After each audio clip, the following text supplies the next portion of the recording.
everybody, and welcome to our August Council meeting. Council acknowledges the Wadawurrung as traditional owners of this land, and I pay my respects to elders past, present and emerging, and also to all Aboriginal and Torres Strait Islander people in our community today in Greater Geelong. Now, this meeting is being broadcast on the internet, and the recording of the meeting will be published on the Council's website. We're meeting tonight obviously by Zoom, given we're in lockdown restrictions, and thank you to everybody for tuning in via the live stream. The latest lockdown announcement obviously has had a huge impact on our community, not just financially, but also mentally. I think we can all see that people are showing signs of frustration and weariness at this point. So I really do encourage everybody to keep looking out for each other and keep following the restrictions as well. And whatever you can and whenever you can, please do continue supporting local businesses as well. It really does make a huge difference. Before we begin tonight's meeting, Councillors Mason and Contell would like to acknowledge the situation in Afghanistan and the impact it's having on our multicultural community. So I'll hand over to Councillor Mason first as Chair of our Multicultural Affairs portfolio. Thank you, Councillor Mason.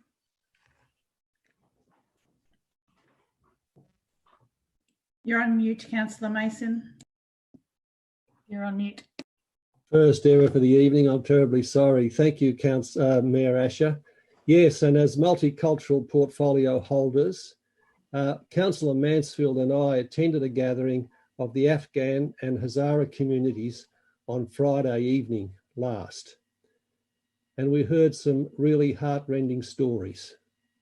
We demonstrated the Council's solidarity and acknowledged our grim awareness of the tragedy unfolding in Afghanistan by the recent collapse of the Afghan government and its military forces. Mayor Asher, our local Afghan and Hazara community holds grave fears for their extended families, friends, for those who worked alongside the Australian forces, and for the general Afghan population resulting from this rapid resurgence of the Taliban. It was reported on the evening that 85% of the population do not want to see this type of regime.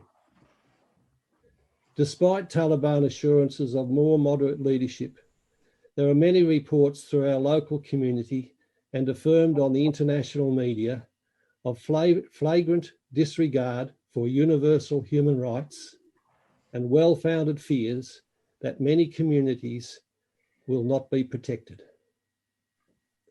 I want to commend Diversitat and the city staff who facilitated the gathering, which was called at short notice at Centennial Hall in Corio, and the strict conformity to COVID restrictions that were observed. Mayor Asher, this is an example of the city's solidarity and support for the Afghan and Hazara communities, and I'm sure we will continue to provide it. Thank you. Thank you, Councillor Mason, for speaking so well on all our behalf and for attending with Councillor Mansfield on our behalf on the weekend. I'll hand over now to Councillor Contell, who is our Chair of the Veterans Affairs portfolio. Thanks, Councillor Contell. Thanks, Madam Mayor, and thank you, Councillor Jim Mason. I'm sure we do all echo the sentiments that you've shared, and we are really feeling for our Afghani community members and certainly offer our thoughts and sympathy to them. But what I'd like to do is also acknowledge that it's an extremely difficult time for those who are currently serving and also those who have previously served in the Afghanistan conflicts. And I acknowledge that it is difficult for them, and in fact I'm being told that many of the soldiers who have served in that country are currently upset that so many of their mates unfortunately died with what many claim was a waste of lives. And this is very similar sentiments expressed by many of the Vietnam veteran soldiers, referring to when North Vietnamese took over the South in 1975. And that's why it was, Madam Mayor, heartening last week when our Prime Minister, Scott Morrison, made it clear at a press conference that the sacrifice of so many young Aussie soldiers in Afghanistan was not in vain. And so as Chair of Veterans Affairs portfolio, I express the Council's sincere and genuine gratitude to those Australian soldiers who are currently serving or have previously served in the Afghanistan conflict. And they should, in fact, feel extremely proud of their contributions and achievements, as should the Afghani citizens who risked their lives to support the Australian Defence Forces. In addition, and following this theme, and importantly, last Wednesday marked Vietnam Veterans Day and the 55th anniversary of the Battle of Long Tan, Australia's most deadly battle in Vietnam. Under normal circumstances, Madam Mayor, as you know, we would be attending services to commemorate this and laying wreath, but it's not possible under the current conditions. So it's important that we also recognise the sacrifice of these Australian men and women who served our country, particularly all of our Geelong Vietnam veterans that we so dearly cherish. We really do thank those people. So all veterans need special consideration at this time, especially as the Royal Commission on Veteran Suicide opens up many wounds. So once again, if I may, on behalf of you, Madam Mayor, my fellow councillors that are here tonight and the people of the City of Greater Geelong, thank all past and present Australian soldiers that work hard and make sacrifices to keep us safe every day. Hear, hear. Thank you very much, Councillor Contell. Some very heartfelt words there, and I'm sure we all share them. Now, on to the formal part of the meeting. I'll be asking for the usual quite strict time limit adherence from councillors tonight, if we could please. Do we have any apologies to note this evening? I don't think we do. And I believe we have a request for leave of absence from a councillor tonight. I think that's Councillor Mason. Councillor Mason, you'd like to request leave from the 15th of October 2021 to the 14th of November 2021. Is that correct? That's affirmative. Thank you, Mayor Asher. Thank you, Councillor Mason. I need someone to move and second that one. May I have a mover? Thank you, Councillor Sullivan. Seconded, Councillor Mansfield. Thank you very much. All those in favour? Those against, carried. Thank you. Do we have any declarations of conflicts of interest in relation to tonight's agenda? I believe we do. Thank you, Councillor Grisbeck. Can you please give us the nature of the conflict? Thank you. It is the item, now I've forgotten the item number. It is in relation to Cardini Park. I have a indirect conflict. My current manager is on the Cardini Park Stadium Trust as a trustee. So I'll be stepping out for that. Thank you, Councillor Grisbeck. At that point, you'll switch your camera off and your audio, and you will then come back. We'll call you back when the item's been discussed. Thank you for that. Any other conflicts? If there are during the meeting, please let me know and we will address them at the time. I need to confirm the minutes. So I have a mover and seconder to confirm the minutes of the council meeting held on the 27th of July 2021. Moved Councillor Sullivan, seconded Councillor Grisbeck. Thank you. All those in favour? Those against? Carried. Okay, next agenda item is public question and submission time. And unfortunately, we're not able to take questions directly from the public because we're not in the gallery. However, we do continue to accept questions and submissions from the community online while the gallery is closed to the public. And tonight we've decided that it would be a really good idea to increase our transparency and receive the questions and actually read them out and answer them as we go tonight. And we've been very grateful to receive 10 questions from community members tonight. Each person will receive a written response via email as well. And it's also important to note each councillor has the questions sent in. And also they're already available. All the questions in full are already available online with the answers as well. So if anybody wants to go to the website, they can have a look. Now, I will share out the reading of the questions. I'll probably, as we go with the different councillors reading them out, we'll probably summarise some of the background and cut to the chase with the questions, and then we will go to the director for the relevant response. So I'm happy to take anybody who'd like to read out the first question. Do I have a volunteer councillor to read out question 1? Oh, go on, Councillor Grisbeck, thank you. Great, thank you. Thank you, Mayor Asher. Just get this in the right order. Okay, so the submitter one is Angela Mangan, and it's in relation to the Packington Street North UDF. Angela's questions are in relation to the UDF and wanting to understand She lives in one of 4 heritage overlay streets located immediately to the east of the proposed 4-storey building development in Packington Street. The village style amenity of these streets is threatened, and also by the proposed 6, 8 and 10-storey developments of the rail yards to the north.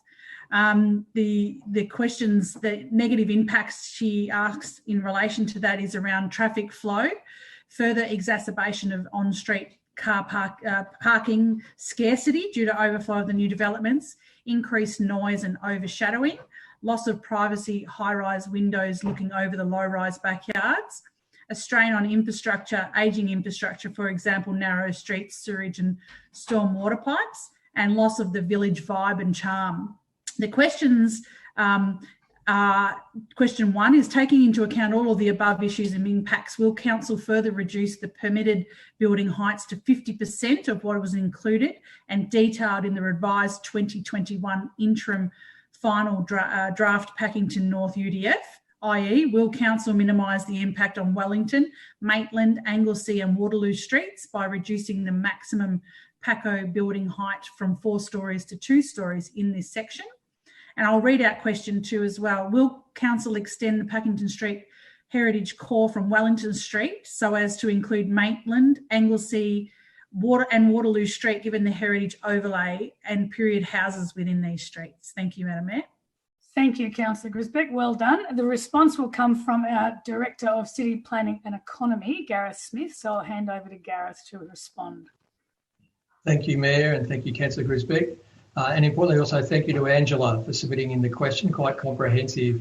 But also I'd like to thank Angela, noting she's actually put in a detailed submission into the interim final UDF, which is really well accepted and raises some really important issues. And certainly these questions and that submission will, together with all the other submissions that we will receive, and we encourage the community to continue to put in their submissions. It's out for consultation at the moment, and they'll be considered in preparing the final UDF to be presented to council later this year. Thank you, Gareth. I have a second question here from Suzanne Wong, which does also relate to the Packington Street UDF. So I'll provide some of the background for this. One of the questions is, where's the traffic plan for the Packington Street UDF? Suzanne has said the City of Geelong is not sincere in asking the community to provide feedback on the interim final Packington Street and Gordon Ave UDF. If the city was sincere, it would have released a traffic management plan at the same time as the UDF. Number of extra cars driven and parked that will need to be managed will depend on the numbers of people moving around the area. And there's a lot of commentary around the number of people, number of cars, and how that will be determined by the heights of the new buildings that may be constructed. So the question is, will council extend the community engagement period until the traffic management plan is available to the community for scrutiny? And will council guarantee that there will be no final vote by council until the community has had a chance to consider the traffic management plan in the context of the proposed new design framework for Packington Street north of Gordon Avenue? Thank you, Gareth, to respond again. Thank you. Thank you, Mayor. And again, thank you to Suzanne for the question. So we are currently, as you highlight, preparing the traffic network assessment at the moment, which will be made public in advance of the final UDF being considered by the council later this year. So we'll ensure that does get out to the community to have a look at before we bring the final plan to council for consideration. And the outcomes of that traffic assessment will be considered as part of drafting up the final UDF by officers. At this stage, the city doesn't propose to extend the current consultation phase, but we certainly continue to welcome the submissions that we'll get over the next few weeks as well. So thank you, Mayor. Thank you, Gareth. Third question. Madam Mayor, Councillor Cotel, go. Could I just respond from a councillor perspective with respect to the response from our officer? All I want to say is that the 3 Brownville Ward councillors have been involved in this process for a significant period of time now, over 12 months. And actually it is encouraging that residents are now starting to really engage in this process. And whilst we can't say that the period will be extended, we certainly can say that the 3 Brownville Ward councillors are looking with interest with the feedback that we're now getting from residents, and that will certainly be a consideration for us as we move forward in this process, and we'll continue to engage with our officers and advocate strongly on behalf of the residents. And that has already started in the most recent weeks, with all 3 Brownville ward councillors having significant correspondence with residents. Great. Thank you, Councillor Contell. And we always encourage people to go to the Have Your Say page and find out what consultation opportunities there are. Now, the third question is from Louis de Coca. Do I have a councillor happy to read this one out? Councillor Sullivan, Deputy Mayor, thank you. Thank you, Madam Mayor. We have question for you from Louise de Coca, and it goes as follows. Private waste collection. It has come to my attention that it's not uncommon for Geelong Planning Division to allow residential developments with private roads that are too narrow or not apparently designed to be serviced by council waste collection services. Narrower roads enable developers to increase the number of units on a block and maximise short-term gains. The practice compels residents owners of units in such developments to secure and pay for a private waste removal service for the development. The practice contradicts the values and principles reflected in the City Greater Geelong Sustainability Policy, the Sustainability Action Plan 2020-2022, and the Sustainability Framework, and flies in the face of Geelong's One Planet Council. This question from Louise states out, question 1, are there provisions in the Geelong planning scheme that can be applied by the City of Greater Geelong Environment and Waste Service to require developments to be designed to facilitate council waste collection unless there is compelling reasons to develop non-standard roads? And question 2, if not, what are the steps you have taken or will take to ensure for the planning scheme that to support public waste collection?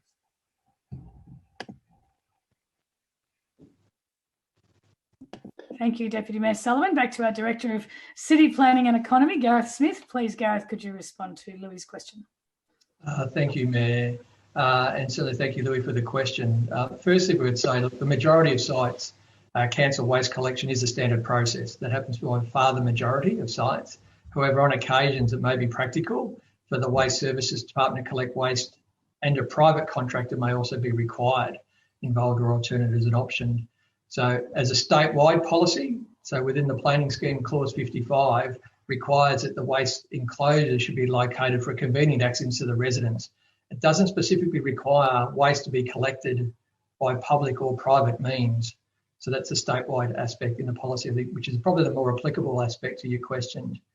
And certainly as part of a planning application where generally medium to large, multiple dwelling applications are proposed, officers work with the applicant to determine if waste collection will be undertaken by private or public contractors. But it is an option, certainly, as those applicants have at the moment. Thank you, Mayor. Thank you, Gareth. Question 4 is from Jeannie Nell. May I have a councillor prepared to read one out for me? Councillor Brisbeck, thank you. Thank you, Madam Mayor. Just trying to give you a hand here so you don't lose your voice. This is from Jeannie Nell, and it's in relation to the Geelong Urban Forest Strategy 2015 to 2025 and Geelong's tree management policy for trees on public land. The COG Tree Management Council policy recognises that trees form an essential part of the healthy urban environment. It also states that urban ecology applies to the genes, species and communities of all species within the municipality, including the trees and Indigenous plants and Indigenous to that area, Australian natives and introduced tree species. The policy, however, only protects trees on private property to the extent that they are subject to protection under the City of Greater Geelong's planning scheme. The planning scheme, with the exception of the overlay that applies to Ocean Grove, only requires permit applications for the removal of native Victorian trees. While the Victorian planning provisions allow for the protection of significant and exotic vegetation, non-native trees, regardless of their value to the community, receive next to no protection in Geelong. With this in mind, then question number 1 is, from January 2015 to July 2021, how many trees did City of Greater Geelong plant each year in the RGZ2, and from December 2020 in the GRZ4 in Highton? And question 2? Now you've got me, Madam Mayor. Let me Do you want me to? Question 2, I didn't scroll that far down. From January 2015 to July 2021, how many trees on public and private land were felled each year in RGZ2, and from December 2020, GRZ4 in Highton? A, by the council, and B, as a result of development permits that were granted in terms of the Geelong planning scheme. Great. Thank you, Councillor Grisbeck, and I appreciate you helping save my voice for me. The response this time is from our Director of City Services, Guy Wilson-Brown. Thank you. Over to you, Guy. Yeah, thank you, Mayor, and thank you, Jean, for your questions. And particular, Jean, thank you for your support for Council's urban forest strategy. Between 2015 and 2020, there were 13,824 trees planted throughout the entire city. And of these, 120 trees were planted in those two particular zones in the heightened area that you asked about. And in our written response, we'll give you a detailed breakdown per annum of the number of trees that were planted. With respect to your second question, how many trees were removed between 2015 and 2021? I'm pleased to report that no trees were removed by council.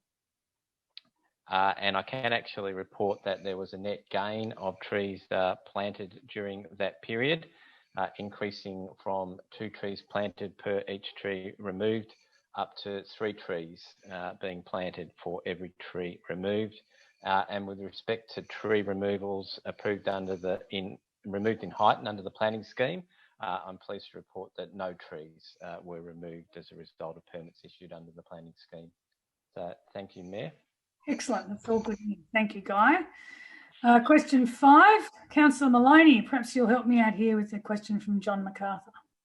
I sure will. And Mayor Asher, I just wanted to note that Janine's question was with respect to trees that were removed from height, and there has been a significant amount of vegetation lost from a heightened area. So I don't think that that is quite accurate unless you're scoping out the Geelong planning scheme. And I think that highlights the need for us to log our council assets as far as trees are concerned. So I just wanted to perhaps clarify that, because it is a tricky point, but it's one that's very difficult and close to heightened residents' hearts.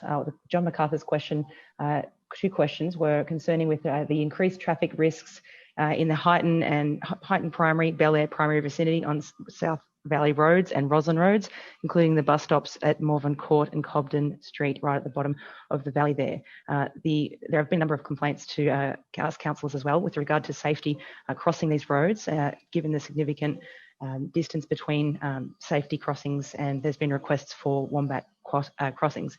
So the question 1 was, how can council and Vic Roads collaborate more effectively to ensure a higher level of road safety on Roslyn and South Valley roads? And question 2 is, what is the reasonable time frame to address the risks faced to pedestrians, motorists and bus passengers in Roslyn and South Valley roads in Heighton? Thank you, Councillor Maloney. I'm just making sure Councillor Nelson's here. Yes, you are. Okay, so we would like to go back to Guy Wilson-Brown, Director of City Services, to respond to this question. Thank you, Guy. Yeah, thank you, Mayor. And again, thank you, John, for your questions. The City is aware of the matter raised regarding the need to upgrade the existing school crossing on the South Valley Road. And in fact, on the 17th of August, we had a meeting with representatives from the Department of Transport, which includes Regional Roads Victoria, formerly known as Vic Roads. And we met with school representatives as well, including the school principal. With respect to question 2, the department and the city are continuing to work together to assess the improvement options, and we'll be providing an update for the school council to consider in coming months. So thank you, Mayor. Thank you, Guy. Okay, question 6 comes in from Vanessa Witten, who is aware of 2 recent applications for planning permits. The council failed to decide within the prescribed time, requiring applicants to seek a review of the council's failure to grant a permit. One was for 4 Taylor Court, Heighton, and the second one was 2 Morven Court, Heighton. The failure to decide the application within the prescribed time limits, the council limits the council's control over primary planning decisions and burdens residents who have to commit time and resources to meaningfully participate in VCAT proceedings. So the question from Vanessa is, what is the council doing to ensure there are sufficient planning capacity and resources to enable to decide permit applications within the prescribed time. Thank you to our Director of City Planning and Economy, Gareth Smith. Thanks, Gareth. Thank you, Mayor. And certainly just to acknowledge the Council has supported increased resourcing in previous years, in recent years particularly, in the planning to help timeliness and our customer service in this area, which is really pleasing. Under the Planning Environment Act, councils, and this is statewide, are required to determine planning applications within 60 statutory days, irrespective of their complexity. So whether they're quite a simple one or quite large and complex, we have the same timeframes. Whilst an application can appeal to VCAT to have the decision determined by VCAT where councils do not meet this timeframe, a council has the opportunity to advocate to VCAT what its decision would have been. Therefore, this does not limit the council's ability to advise of its position on these type of applications. Some important statistics. In the last financial year, so the 2021, council received 2,147 planning applications.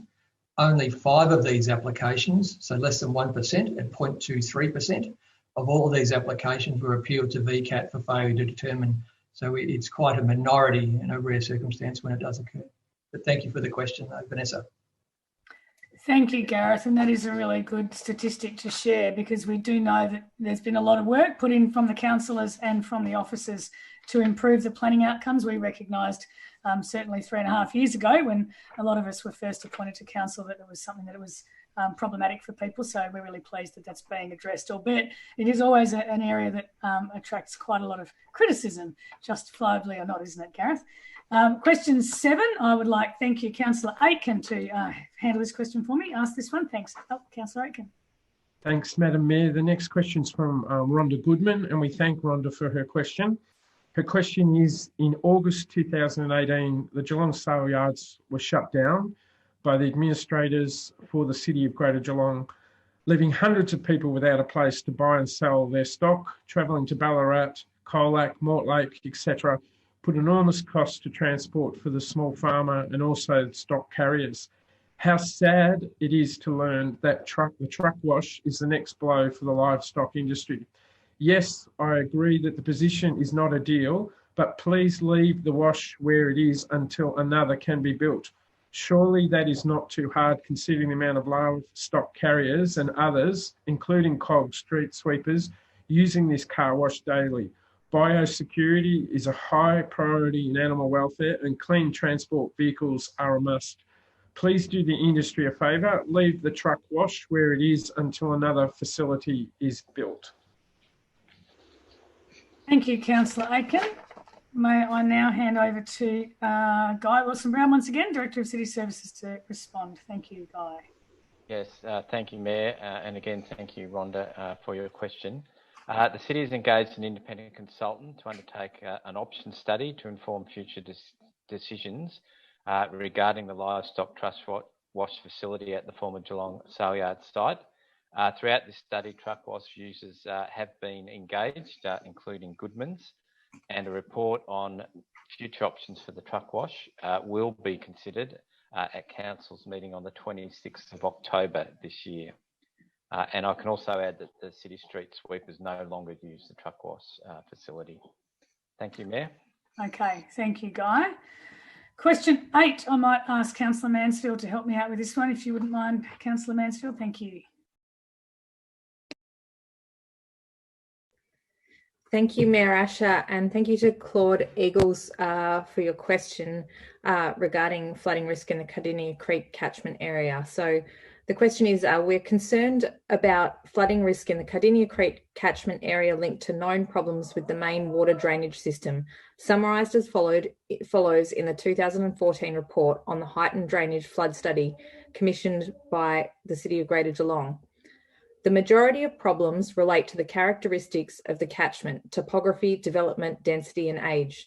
The removal of the natural waterway and the installation of various main drains, typically built prior to the 1980s, has resulted in limited capacity in the underground pipes, while a lack of clear overland flow paths results in surcharge and excess flows through private property.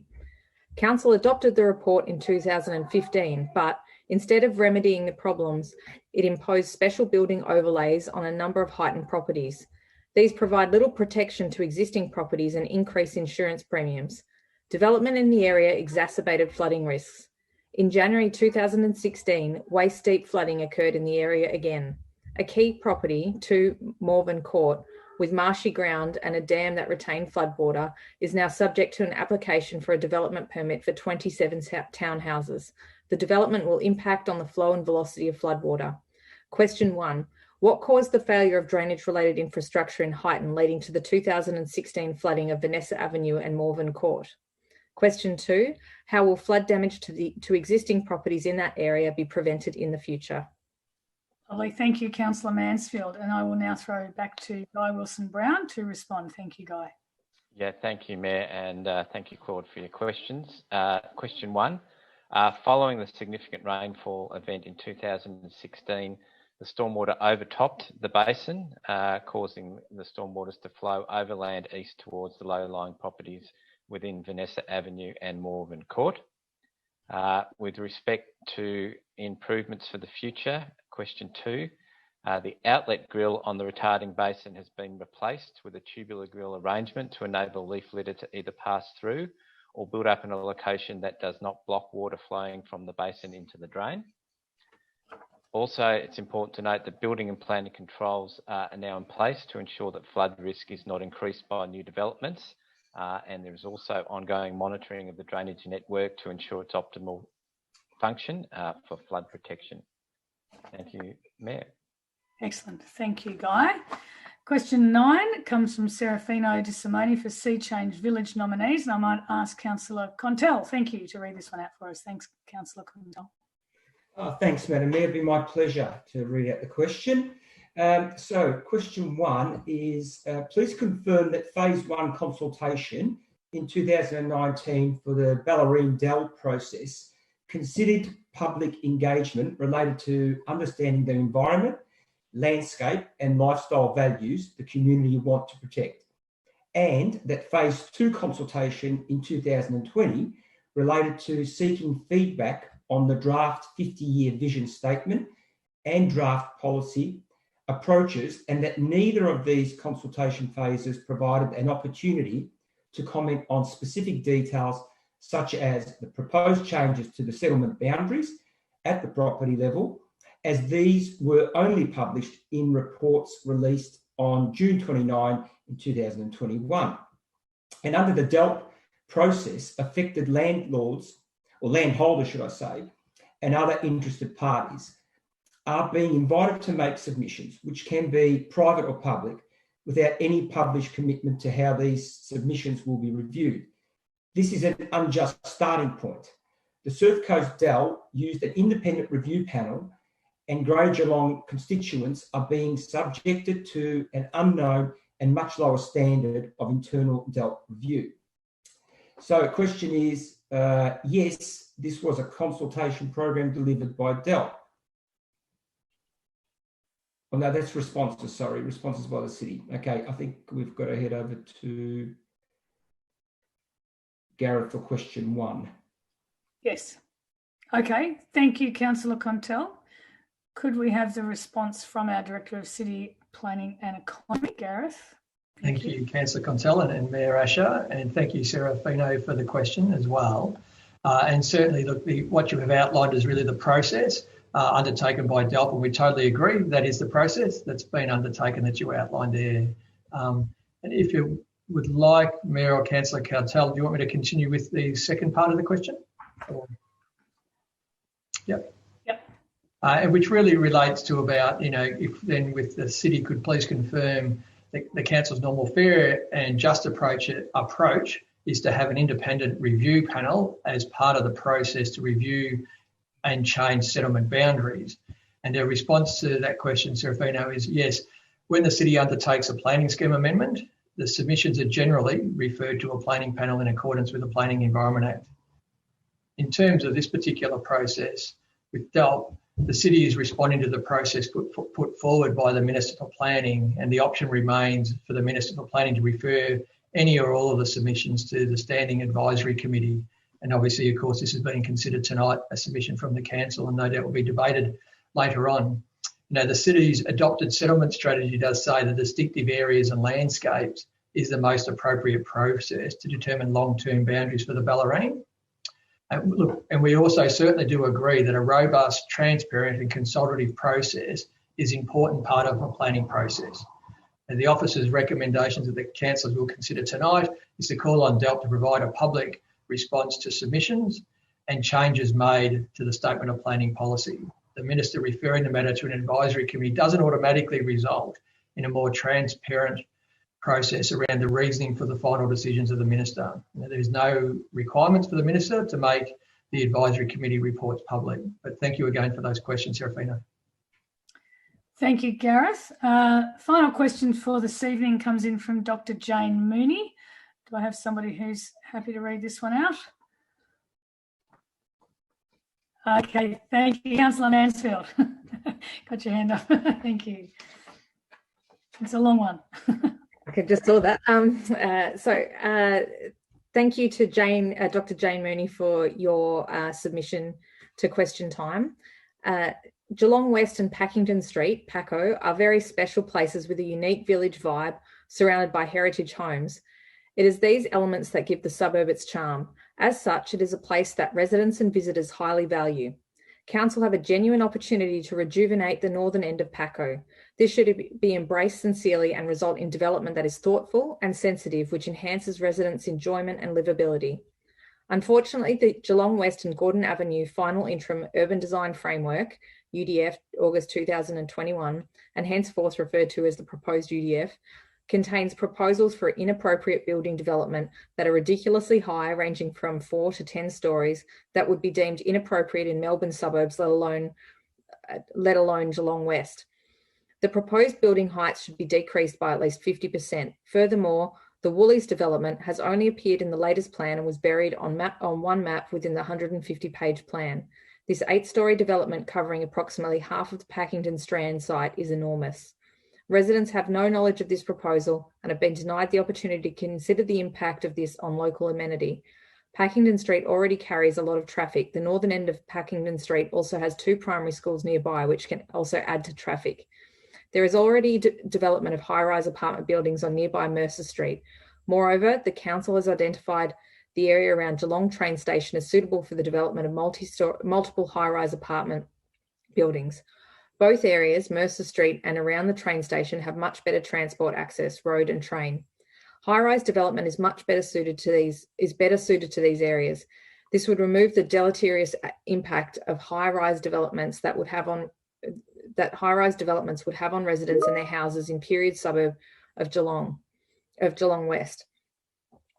This proposed overdevelopment will cause a myriad of problems for local residents, including overshadowing, visual disturbance, noise, traffic, parking, overshadowing of residential solar panels, lack of privacy, and the creation of wind tunnels, etc. The list goes on. Question 1. Will Council respect the Geelong West residents and divert the building development proposed for the northern end of Packington Street to more appropriate alternatives such as Mercer Street and the area surrounding Geelong train station? Question 2, will Council decrease the proposed building heights in the PACO UDF by more than 50%? And question 3, will Council find a more appropriate location for the proposed Woolworths high-rise development, and will Council extend the public consultation period for this proposed development, given it has only just appeared in the latest version of the UDF? Thank you, Councillor Mansfield. That was a really good question and a marathon effort of reading, so thank you. And I'll throw you back to Director of City Planning and Economy, Gareth Smith. Thanks, Gareth. Thanks, Councillor Mansfield, and thank you, Mayor. Just to reiterate Councillor Contel's comments before, officers and councillors really encouraging this feedback. It is great feedback. It is what we need to consider as part of all the submissions that will come in over the next few weeks as well. So we continue to encourage that. So thank you, Jane, for that feedback, and we look forward to your submission as well. You refer to a particular site being the Woolworths site. It is a site that we identified that is currently zoned as mixed use. However, there are no height controls in the planning scheme to guide future development. That's why we've actually introduced this issue into the UDF as well, to address that, because it is an actual gap, and we assure the community wants to have some clarity around what the future opportunities are for that site and some guidance for it going forward.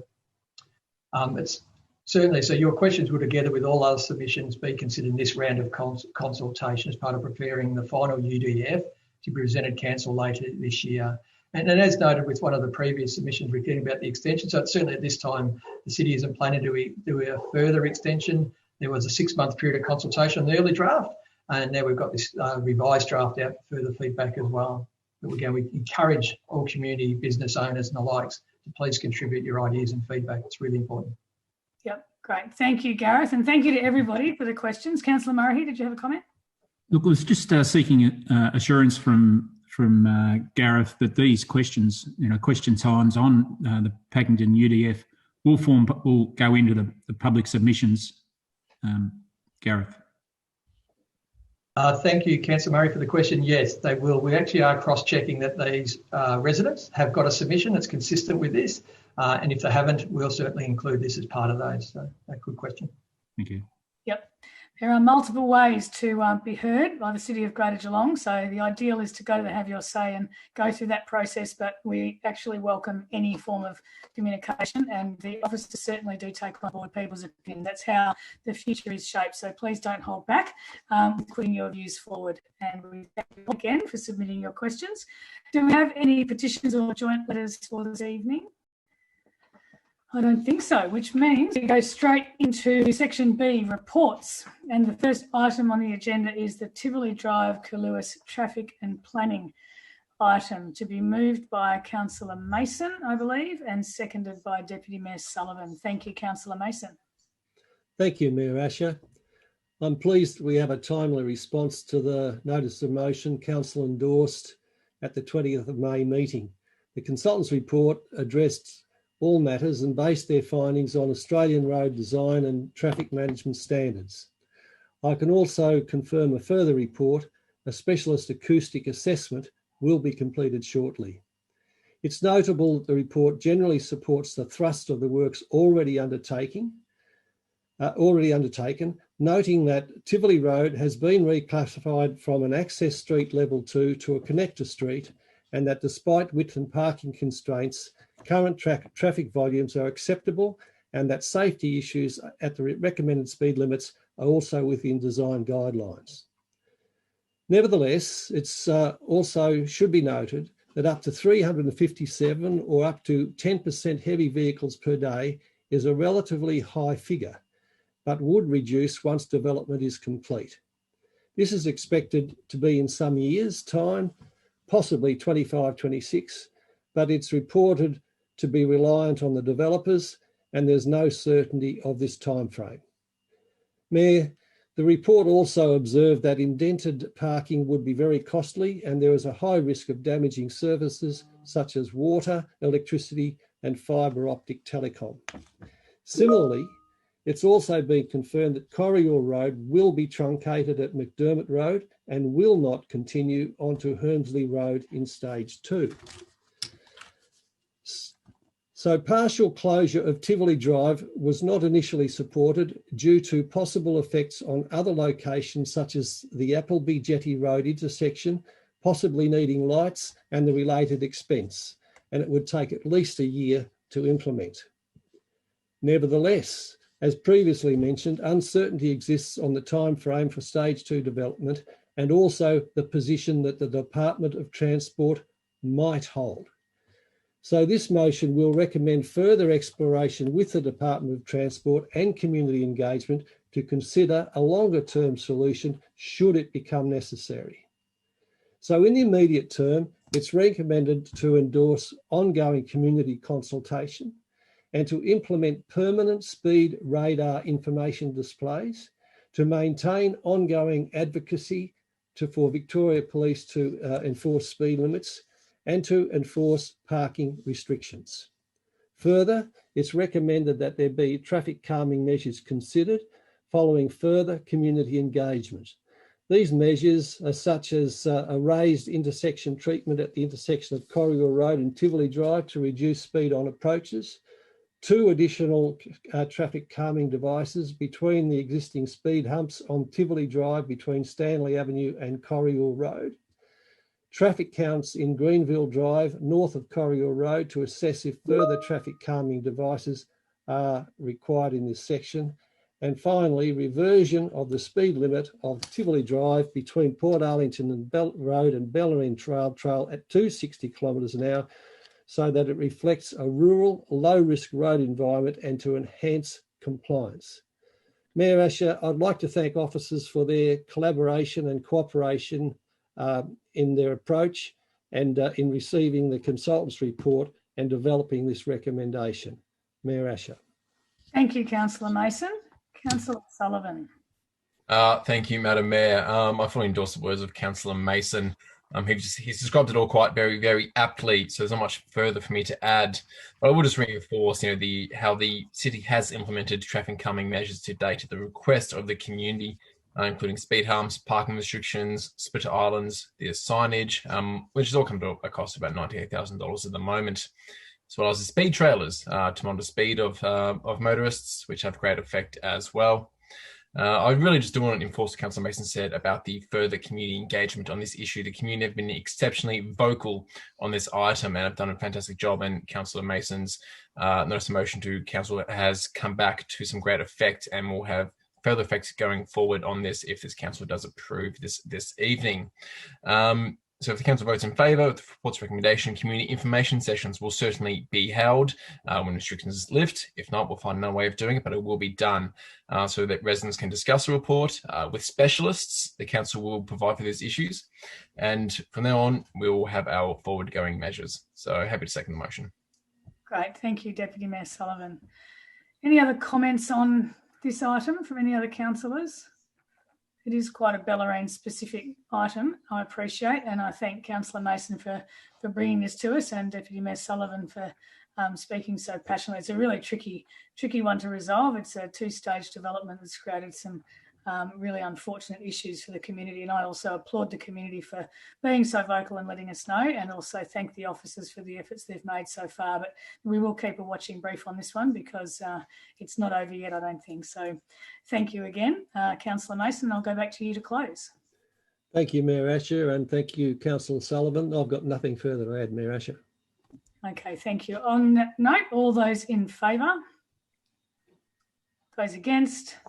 Item carried. Thank you. Item 2 is the draft Drysdale landfill post-closure landscape plan to be moved by Deputy Mayor Sullivan and seconded by Councillor Mason. Thank you, Deputy Mayor Sullivan.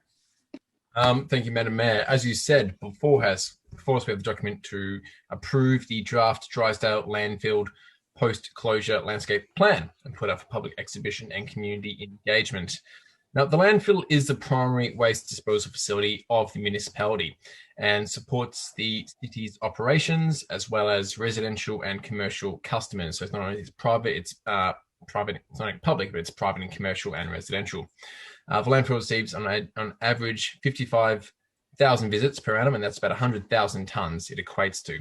Now, there are a range of current and former land uses on this site, including landfill cells, resource recovery centre, stormwater, dams, an old landfill cells, and a disused quarry, all which make up this area. Now, at the current filling rates, this landfill is scheduled to be closing in approximately 8 years. That's where the remaining cells will be filled. Although we are hoping that this may change, we're naturally trying to divert more waste away from landfill, such as our organics or green organics, so that may change the timeline. But what we have for us in this evening is plans for the future. How do we rehabilitate this site for the good of our municipality? Now, the rehabilitation of landfills is no new issue for Geelong. There are multiple old landfill sites all around our city, often in places that you couldn't imagine once having been tip sites. But our knowledge has come a long way in terms of geology, water runoff, and the long-term impacts of landfill. Both of how we use this space below and above this ground is vitally important. Now, the city has formed a community reference group, which included members of the Geelong Field Naturalist Club, Drysdale Landfill Community Consultation Group, the Barwon Southwest Waste and Resource Recovery Group, as well as neighbouring property owners all over stake. Our 3 landscaping plans are presented before us, and they've been developed there for that reason. And they all have sort of a different overarching theme, but all include community access, use, environmental restoration, and simplistic, cost-effective rehabilitation. We really want to get this done because this is an expensive process. Now, Madam Mayor, these are fantastic plans which outline some amazing ways in which we can utilise this space for public access and enjoyment whilst respecting the native environment.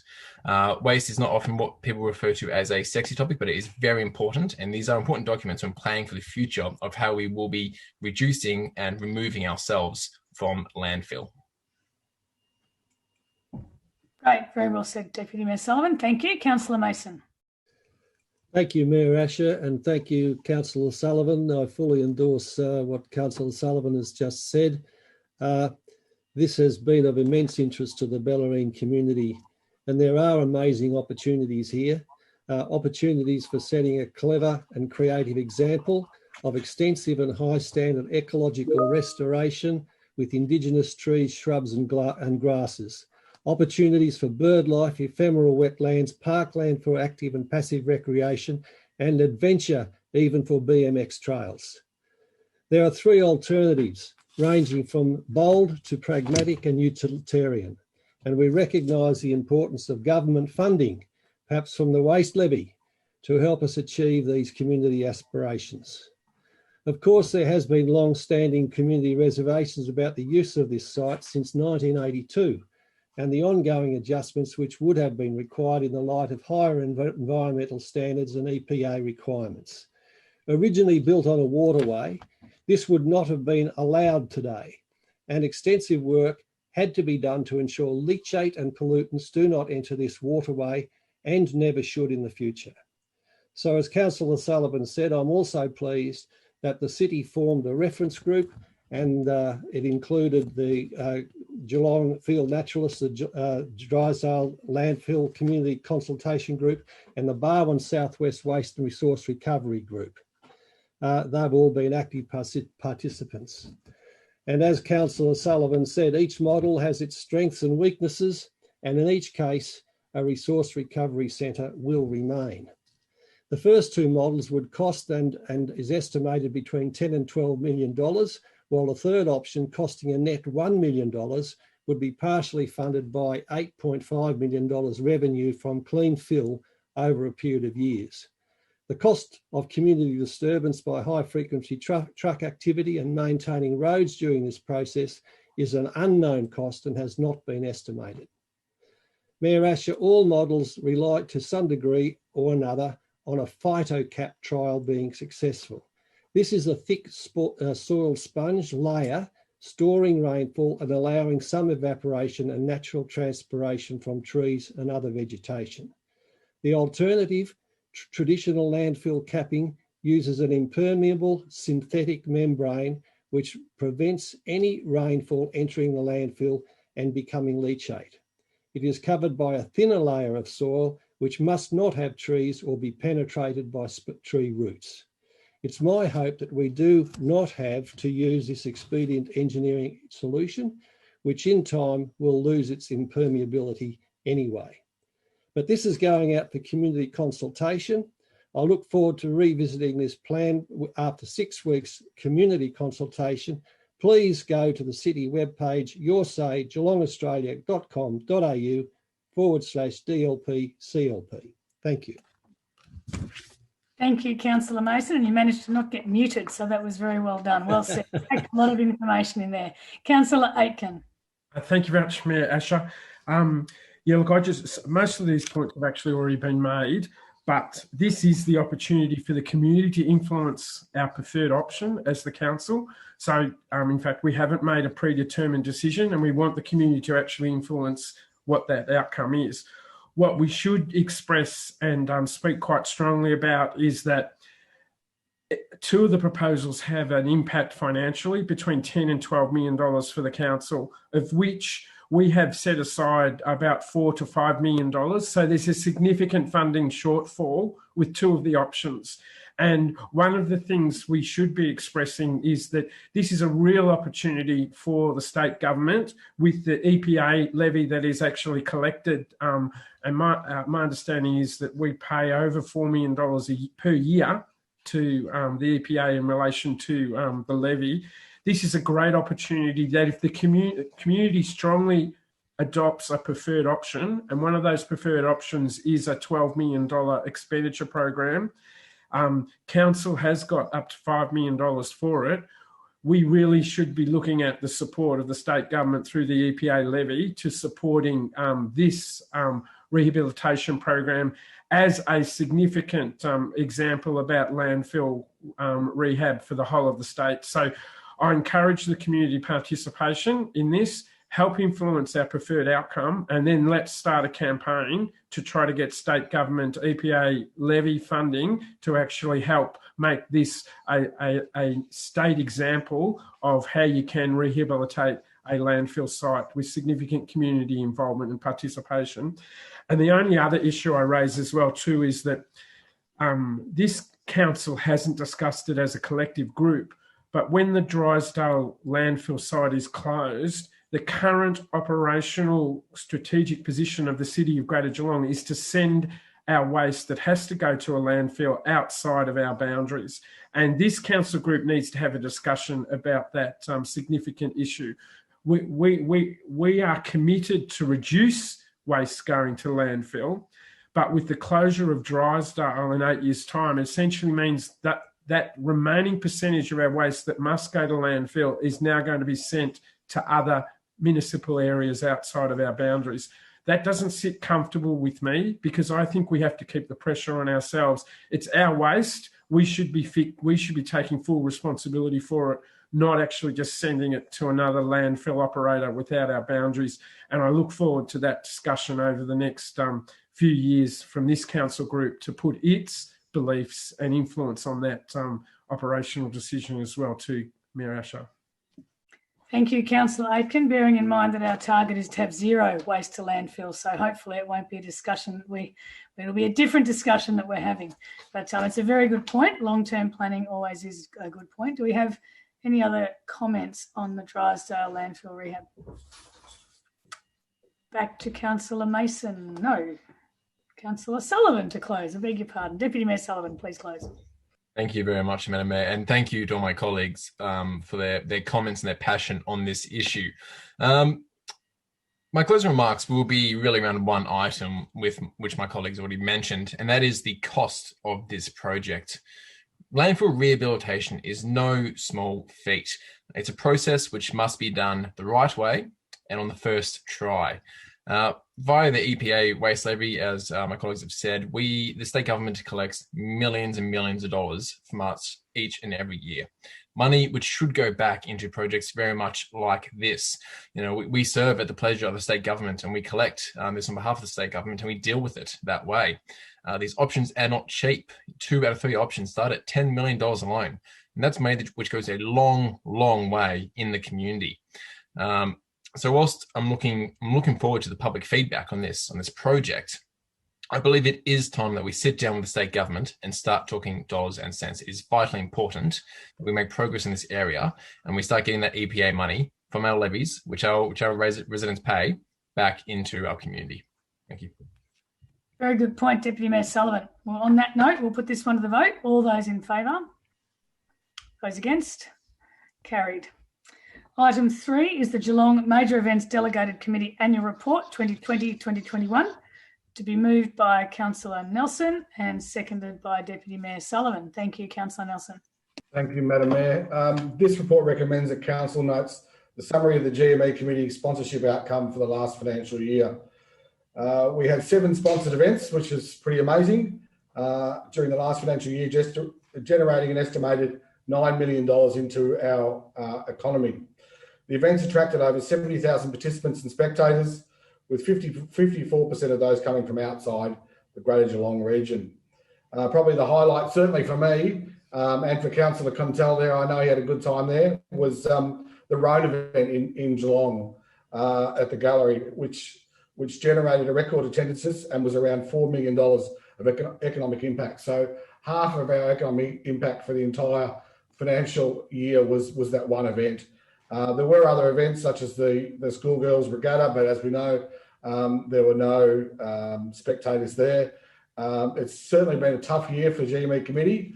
Not very exciting to go to a committee and sit on that you can't allocate events to, and we've learned in recent time that the Avalon Air Show has also been cancelled. So Sad for the GMA committee, and I really do feel for them. But we'll keep going, and hopefully next year, once we get some really high herd immunity, we'll be able to have some events back in Geelong. So I'll let my fellow councillors have their say, Madam Mayor. Thank you, Councillor Nelson. Deputy Mayor Sullivan. Thank you, Madam Mayor, and I endorse the words of Councillor Nelson. As a member of the board of Geelong Art Gallery, we were also very, very proud of the result and the way the community gathered around the Roan exhibition. So it was fantastic to have that as a highlight event of the year. Although naturally we would assume we would very much like many, many more highlights of the year as well. This report shows that we had 13 planned events which were forced to be cancelled or postponed and then cancelled again during this pandemic. We had 9 cancellations alone, which resulted in the loss of $40 million of economic benefit to our region, $40 million that affects tourism, hospitality, accommodation, transport. This is a blow for our region, and it's something that's going to be continuing whilst we still are forced to have on these rolling lockdowns. Hopefully when we come out the other side, we'll have the money to get this industry back up again, and we can keep reaping this benefit to our region, because we are an events region. Across Australia, we are a preferred destination for major events. These are international quality events. So whilst it's sad that it was disappointing that in the situation that we are in, everybody feels for it. There is still the want and need. People are still looking to host events in our region. So I'm sure that when we come out the other side of all this, we'll have events queuing up and we'll be ready to go. The public, private sector, we're all there. So disappointing for this year, but the future will be bright. Yes, very inspirational. Thank you, Deputy Mayor Sullivan. Any other comments on this one? Councillor Contell. Just to add a little more hope, because we do need hope. I concur with Councillor Nelson and Sullivan.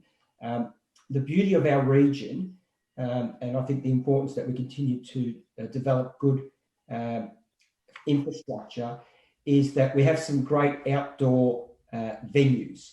And so events such as the 70.3 Geelong Ironman, things like the Bay Cycling Classic, the Cadell Evans Great Ocean Road Race, those are all events that really lend themselves to our environment here and the facilities that we have. So as we ease restrictions going forward, it's those types of events, I think, that will be the first ones off the rank that will allow us to engage with visitors and visitations back into our region, and then the on-spill of supporting small businesses such as hospitality and other venues in Geelong, and also through the arts, live entertainment and hospitality portfolio. We're looking at those types of live entertainment events that are on a smaller scale that will also feed into that landscape that we have here in Geelong. So yes, it's tough at the moment, but the community needs to rest assured that whilst this period that we're going through is hard, we're putting the planning into place to certainly open our arms up to those events once it's safe to do so, and they are knocking on our door as well. Yep, great. Thank you, Councillor Contell, and a focus on outdoor as well would be great. Councillor Aitken.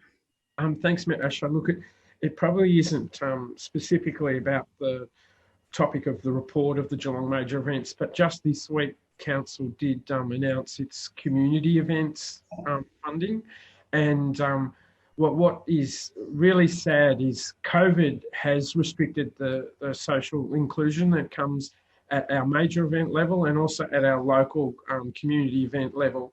And there really is pent-up demand across the whole event sector for the Geelong region. And I'm pleased that Council is, as a collective, is saying we're ready again and we want to support the major events.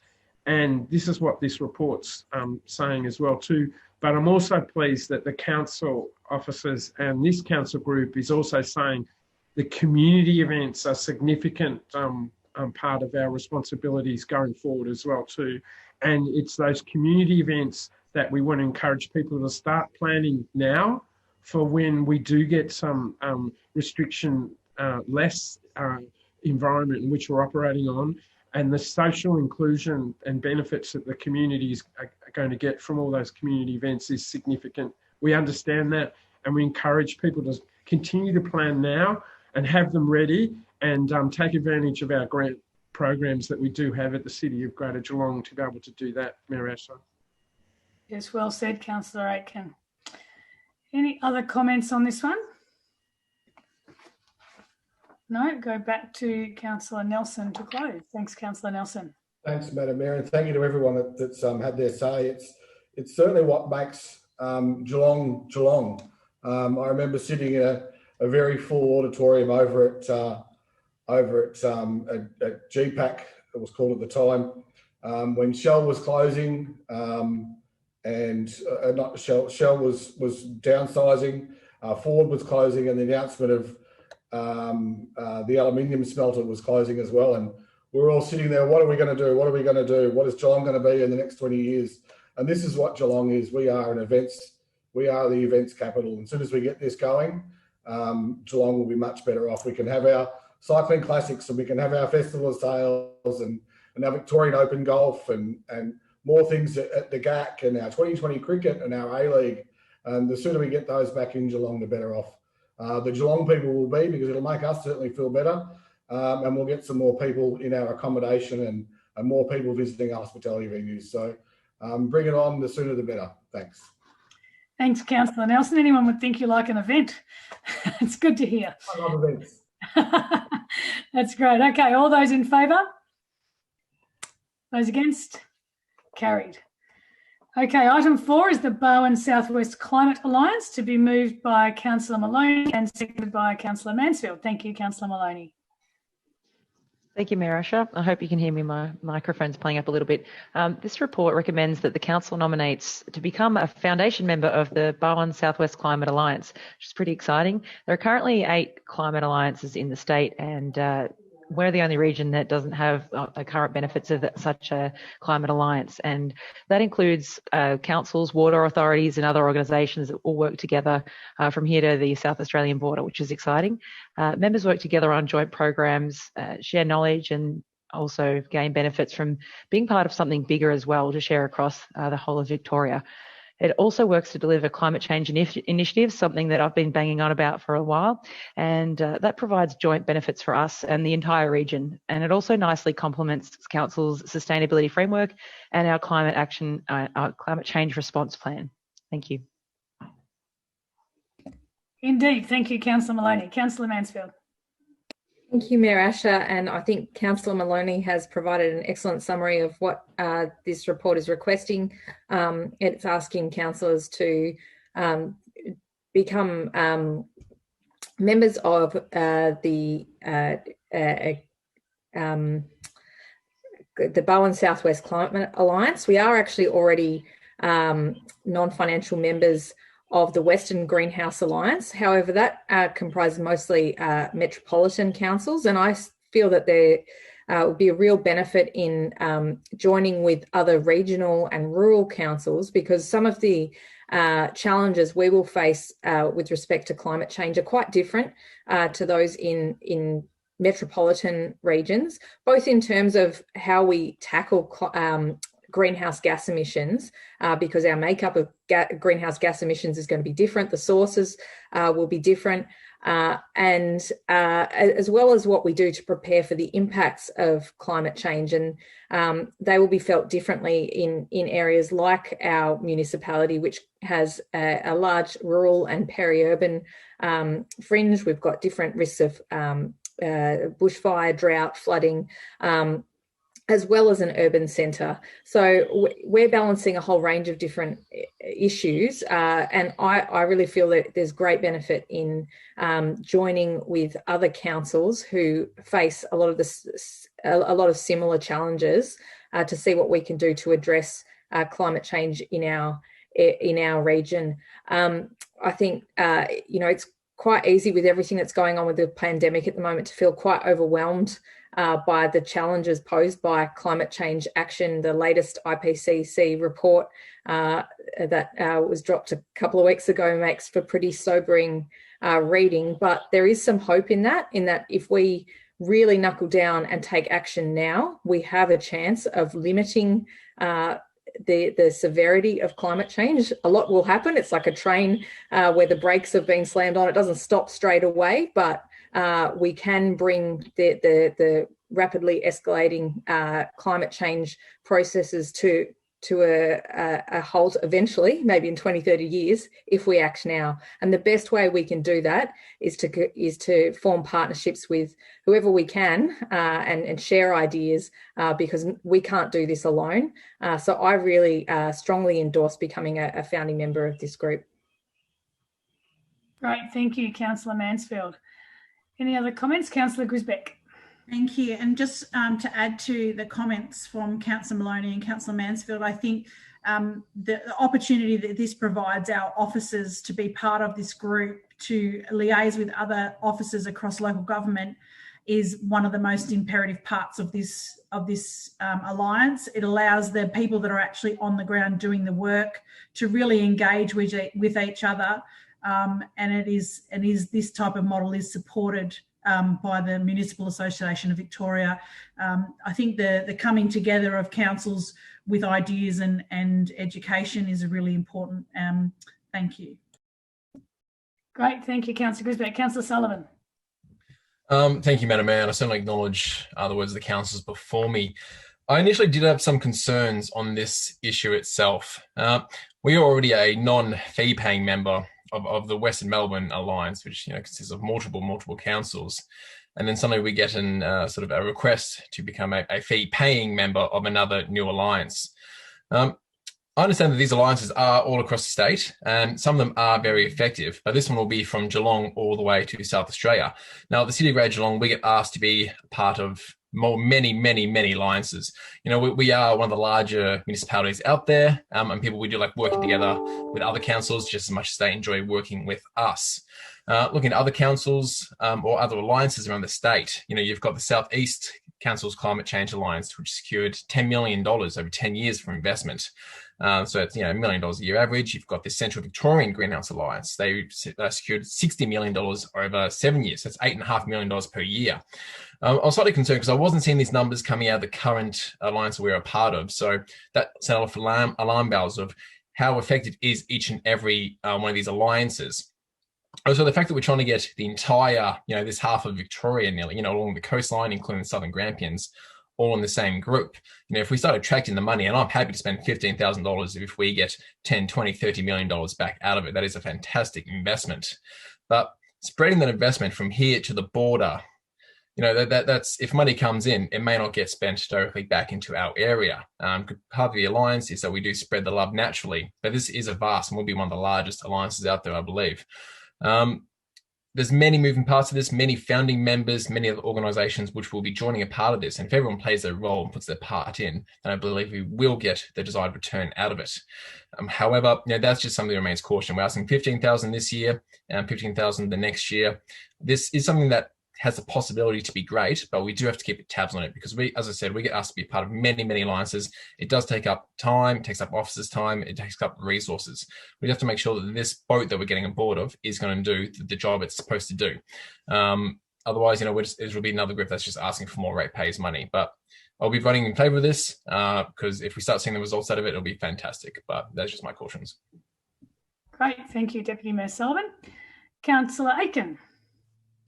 Thanks, Masha. Look, Councillor Sullivan must have actually read my notes, so I don't know if you've got a camera or access to my place at home. I strongly support that we do participate in this process because it actually matches our commitment about sustainability framework. What I just caution is that principle.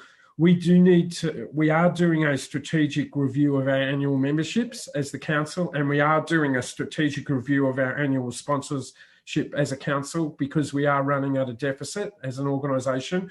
We do have to, I think this alliance does have to be put into that strategic review so we can see collectively what value we are going to get from it compared to the others that we're currently part of. An example is we chose not to be part of the Gambling Alliance because of the cost involved. So I actually think what we need to do is support this tonight, but then recognise we shouldn't be looking at these in isolation. We should be actually looking at them as a collective. And that strategic review that I understand is supposed to be coming back to, it's been undertaken by Finance and Community Life and our investment section of council, does need to include this alliance and membership as well too, and give us an understanding of what value we're getting from all of them and not looking at them in isolation. And that's all I just caution us, which is similar along the lines to Councillor Sullivan. Yep. Thank you, Councillor Aitken's spoken like a true chair of finance. Councillor Mason, did you have your hand up there? Thank you. You're on mute. Thank you, Mayor Asher, and I hear all of the advice that's come, plus the cautions. And I'll just add this to the conversation. This is really the last of 8 regional climate alliances in Victoria, and it's supported by the state government through DELP, and it is through a grant of $120,000 so that we can become established. Mayor Asher, having declared a climate emergency, COG have already been up there on other climate actions, such as collaboration with 46 other councils in purchasing renewable electricity through the Victorian Energy Collaboration.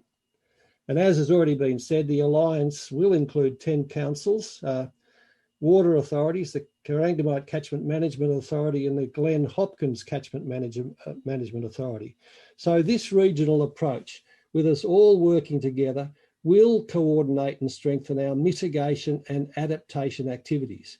It will increase our efficiency and unity of purpose, and we'll be able to gain substantial regional funding and share our precious resources. So we're now required by the Local Government Act anyway, 2020, to manage, mitigate and plan for climate change risks. As such, Geelong is already a member of the predominantly, and it has been mentioned just before, city-based Western Greenhow Alliance. It is an active participant of the Australian Coastal Councils and their work on climate hazard reduction.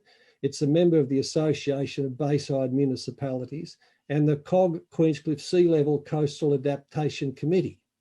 And it will continue to implement and develop our high aspiration zero carbon targets, such as being well on the way to installation of LED street lighting. Mayor Ashley, this alliance will add to our leadership capacity locally, regionally and nationally.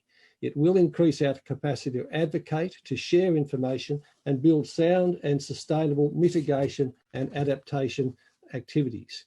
We have a long way to go to achieve our own city organisational targets, zero carbon by 2025, light fleet vehicles, renewable electricity and supporting infrastructure, a circular economy, a greener city, water-wise city, and extend all of this through our leadership to the whole community. This alliance will assist us greatly, and it's heartening to know that all 10 Western councils will be collaborating. Now is our opportunity to become a founding member and to provide the necessary leadership. I would like to commend our well-informed and capable environmental officers who can add the leadership to this valuable alliance ranging through the heart of the Western District. Just in time. I think you were saved by the bell there, Councillor Mason. Well done, beautifully timed. Are there any other councillors wishing to comment? Councillor Cuntell. Yes, thanks, Madam Mayor.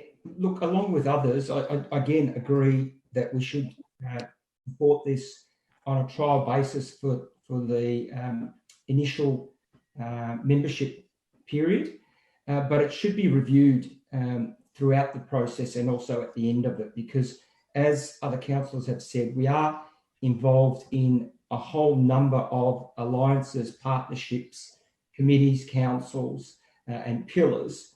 And it is a significant amount of time. We've got great plans already that we're working on here in Geelong, whether it be the Environmental Action Plan, whether it be our sustainability framework, and a whole range of initiatives that were particularly mentioned or specifically mentioned by Councillor Mason, around circular economy, vehicles, lighting, waste. So we just need to be careful or to use or couch Councillor Sullivan's words of cautious that this doesn't become a talk fest, because we have a lot of talk fests that we're involved in, and just because we're part of a club doesn't mean we're part of a solution. So again, I will also caution us to be careful, hit it with all the energy and focus that we feel is necessary, but we should equally scrutinise and review it again at the period of its conclusion to make sure that we are getting out of it what we need to. Thank you, Councillor Contel. Any other comments on this one? Right, I'll go back to Councillor Maloney to close. Thanks, Councillor Maloney. Thank you so much. And I'm so blown away by everyone's responses. It's so great to see people jumping on my bandwagon. I know I've been harping on about climate action for a while, so I'm blown away to hear the responses and hear that people are not only advocating for this, but also thinking about how we measure these things, because you're right, we absolutely have to look at return on investment. And this alliance is new. So we're aiming to be leaders in this area, because it's clear that when it comes to climate action, grassroots campaigns and local councils are really doing the grunt work for other levels of, let's just say, other stakeholders, which might be snoozing on this issue. So I think I completely take the point of the ROI being, making sure that we get money back, but certainly we get the value that we put in, and we're going to be putting in with quite a lot of gusto. I think the main benefit that I perceive that this alliance will do is contribute towards us being able to live in the environment in the future. I like breathing and existing on a habitable planet, and we're careening very fast and rapidly towards something that is not such. So I think that this is really great that everyone's getting on board with this. I just wanted to highlight quickly and do a quick plug. I feel like I'm a salesperson tonight, but we have the draft climate change response plan, which is open for community consultation via our website, and it closes tomorrow, and we want to hear your input. So please, please, please, if you're listening to this, go on there, have your say, because that's where we can help to really shape this action that we're going towards with this alliance, and also with our community on board. So thanks, Mayor Asher, I appreciate it. Thank you, Councillor Maloney. We'll put this one to the vote. All those in favour? Those against? Carried. Okay, item 5 is the GMHBA Stadium Stage 5 redevelopment, and Councillor Grisbeck has excused herself as she has a declared conflict, so she won't be listening or contributing to this one. It's the Stage 5 redevelopment item to be moved by Councillor Howard, seconded Councillor Murahi, but I believe Councillor Nelson has an amendment.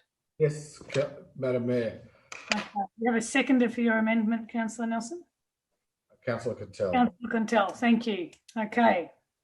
Madam Mayor, thank you. The amendment is the council, as part of its consideration of GMHBA Stadium Stage 5 redevelopment, 1, support the proposed cricket car park in Stage 5 redevelopment to compensate the loss of existing car parking by the Geelong Cricket Club adjacent to the cricket hub, as recommended by the Cricket Park Stadium Trust. And 2, support proposed access from Mirabel Street to the cricket hub as assessed in the independent safety audit to assess the access way, noting the design options presented by the KPST can achieve an acceptable safety outcome through the detailed design. 3, request that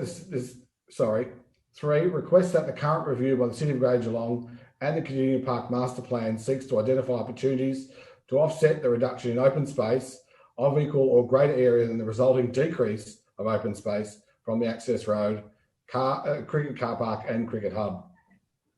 B, support the removal of the trees as identified in the proposed tree strategy prepared by Urbis, job number P0019075, DWG number, LDD-PL03, revision A, dated 8 February 2021, noting that the river red gum tree number 19 is to be retained and replacement trees to be planted within Cardini Park area. And number 5, request the CEO to write to the Minister for Planning to support the Cardini Park Stadium Trust proposal as outlined above. Now I'll take a breath. Thank you, Councillor Nelson. Can I just clarify, this is an amendment, not an alternate. So Councillor Contel is seconding, so you can now go forward. Thank you. Thank you, Madam Mayor. Yeah, this is just, I've been discussing this alternate with, or this amendment with the Cricket Club, the Stadium Trust, and officers for some time now to try and find some common ground and make everybody's access fair and equitable. And although this is not perfect, I think this is probably the best solution that we can come to get this underway, because I don't want to hold up any longer. And the sooner we can have A-League soccer and T20 cricket and concerts and football and finals and semi-finals for the Geelong Cats there, the better off this town will be. So I just urge my fellow councillors to support this and just move on. Thanks. Thanks, Councillor Nelson. Councillor Contell. Thanks, Madam Mayor. Look, and thank you to Councillor Nelson for putting forward this amendment. Look, there's no doubt, and I know others will talk to the main game here, pardon the pun, which is the Stage 5 redevelopment. There's no doubt that is a significant and really impressive project. We talked about major events earlier on with the report, and certainly this facility here will lend itself to those types of events as we open up, particularly given that Stage 5 will look to increase the capacity to some 40,000 people. And also what's really exciting is that hub down there then becomes also the location for the new indoor cricket centre to be managed by Cricket Australia. But there are other significant clubs and organisations on Cardini Park, and one such important one is the Geelong Cricket Club, which I don't know if many people know, but they have been a tenant at Cardini Park since 1883. And so we talk about the Geelong Footy Club a lot, but we've also got another significant Geelong club there of significance, being the Geelong Cricket Club. And they need parking facilities. And up until recently, they had some 80 parking facilities, but they were willing to reduce that to some 21 parking spots. The recommendation that came forward wouldn't see them actually using those or having access to those car parks. So what Councillor Nelson's amendment does is to ensure that we do actually provide, or at least encourage the state and stakeholders to consider our view that they should have access to the 21 car parks as was originally planned, and also as is supported by the trust. So that's what we're doing here tonight with the amendment. The remainder of the report will talk about the importance of the redevelopment, but we really want to make sure that we safeguard the Geelong Cricket Club, its members, its participants, with appropriate car parking and access and egress out of this site. Thank you, Councillor Contell. Other comments on this one? Councillor Howard. Thank you, Madam Mayor. I agree with the amendment as such, and I think it's a good outcome overall. I mean, my conversations with the Cricket Club, and I have to give a bit of a shout out to Michael King and David Kelly, who've been very, very vigorous in the background in their, advocating for their club and their members, and also the members themselves have been quite active in the last week or so in contacting, I would suggest, all of us. It's a decision that they're not expected to have sole access to these car parks. They just want to have them available to them at their times of use, predominantly whether it's training and or game day. So my understanding is they're very open-minded to the use. So it'll be interesting to see how that does pan out. But I fully support that they do have the access that they require, albeit 21 car parks, and the other issues have been I guess mentioned in relation to trees, etc., around the park and the amenity as such. But Stage 5 itself is an incredible achievement for the city, and in particular the work done, behind the scenes by the Brian Cooks, and unfortunately Frank Costa won't see the finished product, which I guess is a sad kind of point to Stage 5 for a person who was so instrumental in the stage 1 and right through, and even 2 gaining further funds for stage 5. But stage 5 will be an amazing finishing touch to our huge jewel in the crown, the only region in Australia with such a facility. So I look forward to the finished product, and I look forward to its accessibility and use for all users of that area. Thank you. Thanks, Councillor Harwood. Any other comments on this one? No? Oh, Councillor Murray. Yep. Thanks, Madam Mayor. I've raised it with the group, and also had discussions with David Kelly about the car park, and I feel that some of the members of the Geelong Cricket Club have painted the council as the baddies in this picture. I think that we've been backed into a corner a little bit by the trust. The negotiations about stage 5 were held, and the Cricket Club were promised the 21 vehicle car park, and that's great. But as part of the stage 5, the cricket hub becomes part of that. And in the business case for the cricket hub claims the 21 vehicle car park in their business case, and claim that they can't operate without this car park. So I really think there's some confusion there. And I imagine this cricket hub, if it ever gets built, because you read the business case, and it's not an outstanding business case for the cricket hub, but it includes the car park. So to those members that have contacted myself and other councillors, the car park will be there for the cricket club use and the cricket hub use, and in fact for all public use, for the people going there for football or the netball, or just to take the dog across the oval. That 21 vehicle car park will be there for public use, and I understand the cricket club will get better use of it, perhaps during the winter months. So it won't be exclusive use, but it's a win indeed, I think, for the cricket club, and that's great. And look, I've spoken about this many times before, and I won't miss an opportunity tonight. It's such a pity that the Cardini Park master plan is not complete, and that work could be commenced and completed at the same time as the stage 5 development, which would see the whole precinct and the stage 5 development completed about the same time. Because at the moment there was 2 drop-in pitches removed from the area we're actually talking about and placed down next to the Elderly Citizens Club, a beautiful grassed area that no longer exists, and it's got 2 drop-in cricket pitches. And if we had a master plan complete, I don't think that would have happened. So, and just another small victory here, and the negotiations, that the River Red Gum has been saved, which is great. I gave it a hug this morning as I walked past.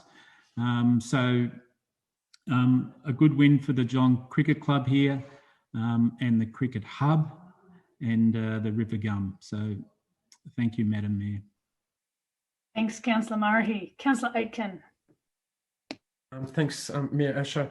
Look, I think this is a fair and reasonable outcome. It's actually different to what our officers recommended towards us, so I congratulate the councillors that have been involved in this alternative, and also the Geelong Cricket Club. The reality is there's lots of competing interests at Cardini Park, and this is a good example of that. The Geelong umpires, regional umpires, they have about 17 car parks that they have access to, but they don't have exclusive use to. St Mary's Football and Netball Club, Councillor Murray, I didn't hug the tree, but I did go down there and count how many car parks that were around their pavilion. And there's actually 56 car parks around the St Mary's Football and Netball Club that they have access to for their. So I actually think it is fair and reasonable that the Geelong Cricket Club get access to some car parks as well too. And in this case, they've articulated quite well to us that originally they had access to 80 car parks. this proposal that's before us tonight that we're endorsing actually gives them access to up to 21 car parks within the precinct of where they're going to have their new home. In fact, with stage 5, as what Councillor Harwood has already said, this is actually the most significant funded component of the redevelopment of Cardini Park Stadium. It will cement the stadium to be the most significant regional sporting facility in Australia, and the home of course, the Geelong Cats, who are entering into their final campaign for 2021. What should be remembered is that the Geelong Cricket Club used to play on the main oval. In 1995, this council created the Geelong Cricket Ground, and it actually cemented the long-term relationship of the Geelong Cricket Club with the City of Greater Geelong. Tonight, we're continuing that strong relationship and partnership we've had with the Geelong Cricket Club by supporting them to have access to 21 car parks and also access from Moorabool Street to their site locations. So I commend, it sounds like that this will be supported by the majority of councillors, and I congratulate the council group for supporting this fair and reasonable outcome. And it's nothing more than any of the other users have at Cardini Park, and it's just something that I think should be supported by the council group. Thank you, Councillor Aitken. Well said. Councillor Mansfield. Thank you, Mayor Asher, and thank you to my fellow councillors for your contributions here, and to the councillors who worked on this amendment. This is an issue that I've also heard a lot about from the community. There were two sort of critical matters in my mind around the impacts of this amendment. One is the safety to the proposed entrance to this car park, and it appears that there are modifications and design options that that can mitigate some of the safety concerns. While not necessarily ideal, they are a vast improvement on what was originally proposed, and so that is recognised in this amendment, and I hope that those improve, that those safety issues are acknowledged and addressed in the design options that are eventually implemented. The other was the loss of green open space, and from further investigations and discussing with locals, this isn't actually space that is currently used heavily by the community as a green open space, and once this stage of the development is complete, it will be even less accessible for the broader community to be used as green open space. So that in conjunction with the genuine concerns that have been put forward by the cricketing community in Geelong, I'm willing to support this amendment and have this as our position on this matter. Great, thanks, Councillor Mansfield. Any other comments on this one? I think we're back to Councillor Nelson to close then on that note. Thank you. Thanks, Madam Mayor, and thank you to everyone for their comments.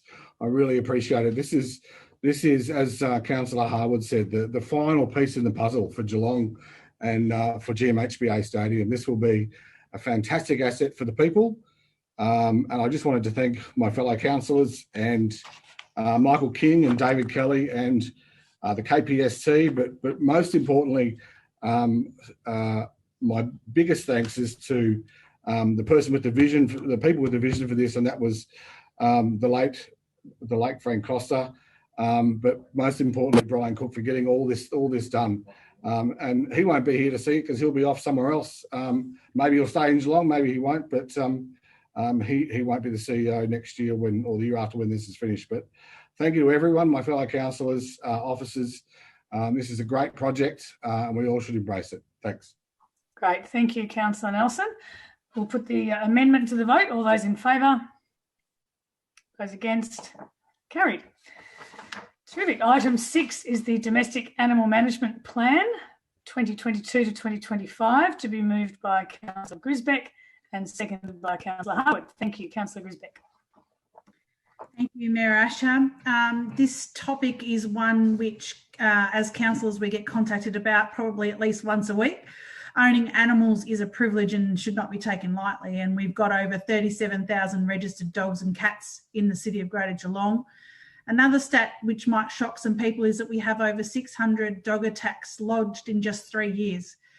Logged, I should say, within 3 years. But with COVID, we saw those attacks decrease by about 23%. This Domestic Animals Act requires councils to develop the Domestic Animal Management Plan every 4 years. And the domestic animals is defined as domestic dogs and cats under the Act. This document outlines how the city will comply with the Act and regulate domestic animals by minimising risk attacks by dogs on people and animals, address overpopulation and euthanasia rates for dogs and cats. It will encourage registration for identification of animals and minimise for those animals who create a nuisance and identify all dangerous dogs, menacing dogs and restricted breeds. The development of this document, we engaged with the community over a 6-week period in March and April, and we received over 700 online surveys completed. This shows me the passion of Greater Geelong community for this topic. In this document attached to the paper, you can see high-level themes of what we heard from the community in that engagement. Dogs in public spaces, open space needs, dog parks, dogs in coastal areas, dog attacks, responsible pet ownership and dog poo. From the feedback that we've had, we've responded by making changes or additions to the document, including investigating sustainable alternatives to plastic dog poo bags. We've also done cultivating stronger relationships with key stakeholders like the RSPCA and GORS, etc.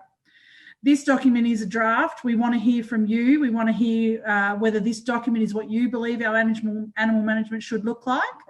And we want you to head to geelongaustralia.com.au and have your say on this document. Thank you, Madam Mayor. Thank you, Councillor Grisbeck. Councillor Harwood. Thank you, Madam Mayor. Domestic animals never stop taking feedback from the community on this one. This is a 24/7 issue that we take, as I say, we take comments, emails, texts, phone calls, the whole lot on a constant basis of which only tells you that the importance of animals in and around our community as pets. Also, the issues we face with feral animals, which are an issue around the area. But fully support the plan. Again, we're just taking the final opportunity for community consultation and comment, of which we will get a substantial quantity, as we always do. And I think the big issues, the one that affects us the most, is in relation to dogs on leash, off leash, and in critical areas at critical times. Obviously summertime, etc. So we know the hot spots, we know the hot issues. And I guess we sort of wring our hands about trying to find the utopian answer, which we don't have. I mean, it's at the end of the day, we appeal to people's common sense and level of, sharing our community. It's there to be shared by all at different times. So we just, impress on the community to take on board that sense that, we want to share everything that we have, and that includes with our animals. So to animal owners, obviously there's a responsibility, and the plan touches on that. And again, we want to impress, good ownership, considerate ownership, and that will make for a better community. So look forward to the feedback and look forward to the final product. And I'm sure day one of the new plan, we'll get a phone call. That's not right, but hey, that's what's going to happen. Anyway, thank you. Thanks, Councillor Harwood. Councillor Contell. Thanks, Madam Mayor. Look, I probably won't say too much more than others are already saying, but I do want to just add a couple of comments. Like many councillors, as Councillor Harwood alluded to, we get a lot of feedback from the community throughout the weeks, months, and years of the term. But recently, I've been getting feedback, and even just as recently as this week, from people that are really concerned about responsible pet ownership. People that are working shift work, or that have got jobs that entail a high level of concentration. More and more people working at home, seems to be almost more pets around, and just the disturbance that those pets can cause people on a day-to-day basis. There's also a lot more pets out and about these days because of the limited amount of activities that people actually have to engage in, and so as such there's more and more people walking the tracks and the trails with their pets, which is great, and we encourage that.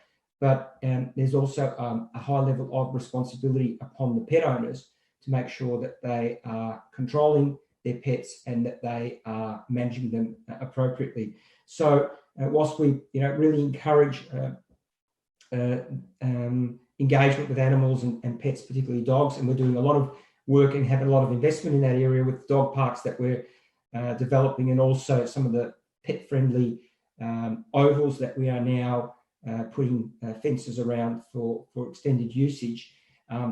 There's a lot of work that also has to be done in terms of giving our people, our council officers and employees, the tools and the resources to also be able to assist in the enforcement of some of the local laws that we have in place, and also those that may still come into place. So there's a balance there, but we are certainly getting a lot of feedback verbally. I now encourage all of those people that have given us feedback through emails and verbal over the years to also put it down on paper if they can through this forum to help us make a guide and develop a guide for the future.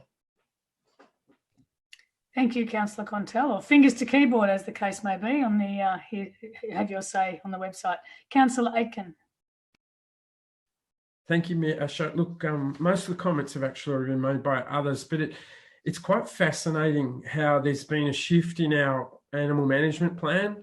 I mean, when I first started in local government, dogs and cats were all about registering them, getting them picked up by the council when they were outside of your house, and then going down to the pound to try and find them.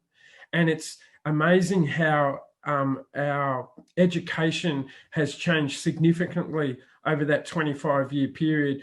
And we're now, this domestic animal management plan actually understands the importance of socialisation of our dogs in particular in our community, and the benefit that that brings to our community, and trying to reduce the dangerous dog attacks that have occurred in the past. And this council group has embraced that with the establishment of dog parks and off-leash areas as well too. And we were also understanding the mental health and wellbeing aspects over the last 18 months that our cats and dogs play as well too. And that this new animal management plan is actually understanding that it's council's involvement is not just about to register your dog and cat. We actually understand we do have a responsibility of how we manage our relationships with our animals and how we manage them in our broader community. And this is what this plan is actually attempting to do. So I encourage the members of the community to have a look at it. If you've got a specific interest in animal management in the city of Greater Geelong, see if it is embraced in that plan. If it's not, bring it to our attention, because we understand it is more significant now than what it used to be. And that includes, banning dogs on beaches and things like that. If you've got a position on that, take advantage of this management plan to actually create some strategic input as well too, about what you think council should be broadly making its strategic and policy framework in terms of animal management. But I'm really heartened of how we're understanding far more as a local government organisation the importance of our fur babies and how we should be managing them for the benefit of everybody, not just ourselves, but also the broader community as well too. So it's an exciting time. The next 3 years are fantastic. There'll be a lot more dog parks around Geelong over the next 3 years, and this management plan is endorsing that. And we do want to see everyone who wants to have a capacity to have a dog or animal, a cat in Geelong, do that and actually be a responsible and caring owner as well too, and provide community solutions that give you that opportunity to be able to walk with your animals as well too. Thank you, Councillor Aitken. Well said. Any other councillors wishing to comment on this one? Back to Councillor Grisbeck to close. Thank you, Mayor Asher. It's really important, this management plan that really makes it clear to the community about, where dogs can be on and off leash, as Councillor Harwood had said. Often we get contact from the community around, for example, dogs being off lead on sporting ovals when sport's being conducted, and children and some people are actually quite scared of them and they can cause a bit of a nuisance. So I think it's going to be really clear, and we want to hear from community about what they feel, both positive and negative. We really want to understand what the flavour is from our community so we can get this right for the City of Greater Geelong. And it is the City of Greater Geelong. We've got, all types of areas to cover in terms of animal management. So it is really important that we hear from you. Thank you, Mayor Asher. Indeed. Thank you, Councillor Grisbeck. We'll put this one to the vote. All those in favour? Those against? Carried. Item 7 is the Heritage Advisory Committee Terms of Reference, to be moved by Councillor Murahi and seconded by Councillor Maloney. Thank you, Councillor Murahi. Thanks, Madam Mayor. This report recommends Council adopt the revised Geelong Heritage Advisory Committee Terms of Reference. This committee was established in 2018, is made up of members representing the Council, the City, its Senior Heritage Planner, the Geelong Library Corporation Heritage Centre, community organisations and the broader community. The revised Terms of Reference provide clarity about what the committee's role is, which is to provide advice to Council on how to manage and conserve history and heritage in Greater Geelong, and to advocate on behalf of the community and to promote awareness of the cultural heritage. The revised terms would mean that the committee is always chaired by a councillor, and a member appoints would be vetted by the City's CEO. Madam Mayor. Thank you, Councillor Murahi. Councillor Maloney. Thank you, Mayor Asher. The committee's representation has changed this year, with Councillor Peter Murahi and myself appointed as Chair and Deputy Chair respectively. There is also new community members, so fresh blood on the crew. And on Monday night, we had the first advisory committees, and it was a fabulous group. And I'm looking forward to attending the future committee meetings. Thanks, Mayor Asher. Great, thank you. Any other comments on this one? Quite a straightforward one, I would have thought. Back to Councillor Murahi to close. Nothing further, Madam Mayor. Okay, we'll put this one to the vote. All those in favour? Those against? Carried. Okay, item 8 is the Clever and Creative 30-Year Vision Refresh, to be moved by Deputy Mayor Sullivan. Thank you, and seconded by Councillor Contell. Thank you, Deputy Mayor Sullivan. Thank you, Madam Mayor. As it is in the title, we have a vision refresh of our community-led 30-year vision, Greater Geelong, a clever and creative future. This was launched in 2017 following considerable deliberative engagement, which captured the voice of over 16,000 community members. Now, the new Local Government Act 2020 specifies that a council must develop or review the community vision in accordance with its deliberative engagement practices and adopt the community vision by the 31st of October in the year following a general election, which is this year, which is now.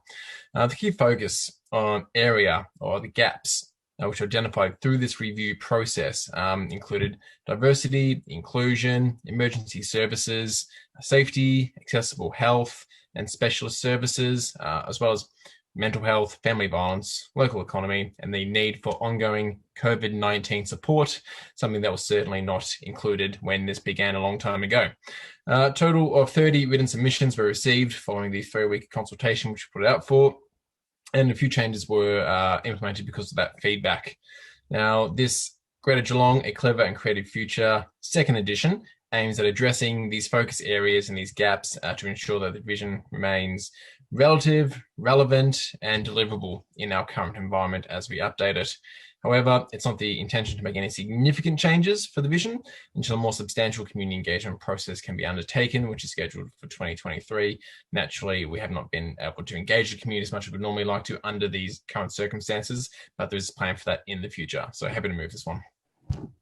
Thank you, Deputy Mayor Sullivan. Councillor Contell. Thanks, Madam Mayor. Look, there's no doubt that there's some really valuable information and aspirations in the plan.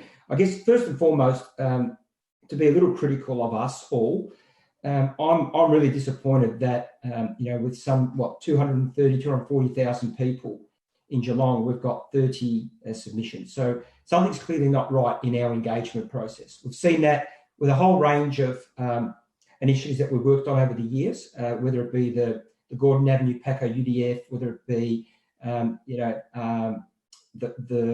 UDF that we're doing in South Geelong. It seems to be that until you're at the last minute, that we just can't engage community appropriately enough. And I don't blame the community for that. We've got to do something to be able to engage our communities better when it comes to these types of initiatives. Because if this is such an important matter, being the 30-year vision, then surely we need more input than 30 submissions. I don't know what that is as a percentage, but I'm sure that Councillor Anthony Aitken will know that off the top of his head. But it'll be very, very minute. Well, I guess we do need to be careful, though, and Councillor Trent Sullivan touched on it, that whilst it's a vision and a long-term vision, we also need to be nimble and flexible enough to be able to react and deal with the current, which is at the moment an environment of pandemic. And so we need to be nimble enough and, what do they say, Councillor Sullivan, pivot when we need to be able to deal with those types of challenges that we're facing today. Also, we need to make sure that the delivery and execution is done in a balanced way, so that we don't introduce some great initiatives, but perhaps too early when we're not ready for them, and in turn then turn a positive into a negative, such as we're perhaps seeing now in the CBD with the congestion that we have in transportation. So great initiatives, great vision, but we have to be very careful in how it's executed, and we certainly need far more engagement from our community with these types of plans. Right, thank you, Councillor Contell. Any other comments on this one? Councillor Harwood. Thank you, Mayor Asher. Just make a really quick comment in relation to the document, but also the fact that we're known as a UNESCO City of Design. So I think that's really important to note that's come in the last few years, even though in the pandemic, but we might be having the face-to-face meetings, but we're certainly actively engaged in that space. And I think to touch on, whether, the terms of pivot and adjust and all the rest of it, I think as we adopt the mindset of a city of design, we design accordingly for the future, for the present and the future. So I think that's just a point worth making about how much work's gone on behind the scenes and how much buy-in there has been from the community and certainly important industry and businesses in relation to that UNESCO brand that we have as a city of design. It's very important, and it carries a lot of weight through the community, and particularly in the UNESCO organisation. So, but we're right that this clever and creative vision will be adjusted accordingly. The pandemic's already seen to that, and obviously technology will see to that, and community mindset changes will see to that. So we'll adapt accordingly, but we retain our front of mind of our city of design and how we design our changes. That will stand us in good stead. Thank you. Great, thank you, Councillor Harwood. Councillor Grisbeck, then Councillor Aitken. Thank you, Madam Mayor. And, it's been an amazing process really to look at what we did back in 2017 as part of when the administrators came into the City of Greater Geelong. And I'd like to thank Karina Filand, our Head of People, Culture and Strategy, for this, the review of this document. I think it's really good. Whilst I agree with Councillor Contell around the number of people in terms of submissions, but I think you could probably look at it another way and say that people are not objecting broadly to our plan, and I think that we have engaged both the City Greater Geelong Youth Council, we've engaged with internal stakeholders and the Vision Partner groups. So I think we've got feedback from all of those groups, but they weren't necessarily captured in the number of physical responses directly from the community. So I look at it in another light. I think that if we had have got it completely wrong, we would have probably heard in droves. So I'm looking in that we've got this right at this point, and the review, as previous councils have said, this is there is opportunity for review every couple of years. And this is a long-term strategy. It aligns with our community plan and makes sure that we are heading in the right direction to achieve this. I think the Clever and Creative Future has been amazing for Geelong. Thank you. Thanks, Councillor Grisbeck. Councillor Aitken. Thanks very much, Madam Mayor. Yeah, look, it is fascinating because most of us actually didn't participate in the development of the Clever and Creative Future Vision, but we've embraced it and we've supported it, and we're now conducting this review. And I do want to give the community confidence as well too that we are listening, because certainly we have embraced Clever and Creative, but this council group has also embraced caring as a third component in our strategy. So in fact, most of the feedback that I've been getting from members of the community, they actually say they wish it was clever, creative and caring, so that it reflected what this council was really about. Our most recent community plan that we've adopted for the next 4 years actually elevates caring and talks about not leaving people behind. It talks about our social housing strategy. It talks about our health improvement and mental health focus. It talks about food emergency. It talks about employment opportunities for those areas that have had longer term disadvantage associated with structural unemployment. And what I'm confident is that we don't have to add the caring to the Clever and Creative moniker, because I can see that this council group and also the officers are actually embracing the caring, which is what the community is asking us to do. So maybe in the future we will have caring listed in one of our headline statements that we make about our vision. But I'm confident at this point of time that caring is a significant focus of this council group and also the senior management team. And our strategic and policy focus is a council that cares. And certainly that this review has reflected that we do have to care more. And what we are actually doing as a council group is putting action to our words that we do care more about our community. So in fact, I'm happy to say, and will continue to say, that we are a clever, creative and a caring council. I think we'd all embrace that, Councillor Aitken. In fact, it could be a group hug moment. So thank you for that. Any other councillors like to comment on this one? Councillor Nelson. Thanks, Madam Mayor. I guess the reason we've got so little submissions, what was it, 30 submissions, whereas the animal management plan there was 700 submissions. I guess because that's at the forefront of our mind at the moment because of what's happening with the pandemic.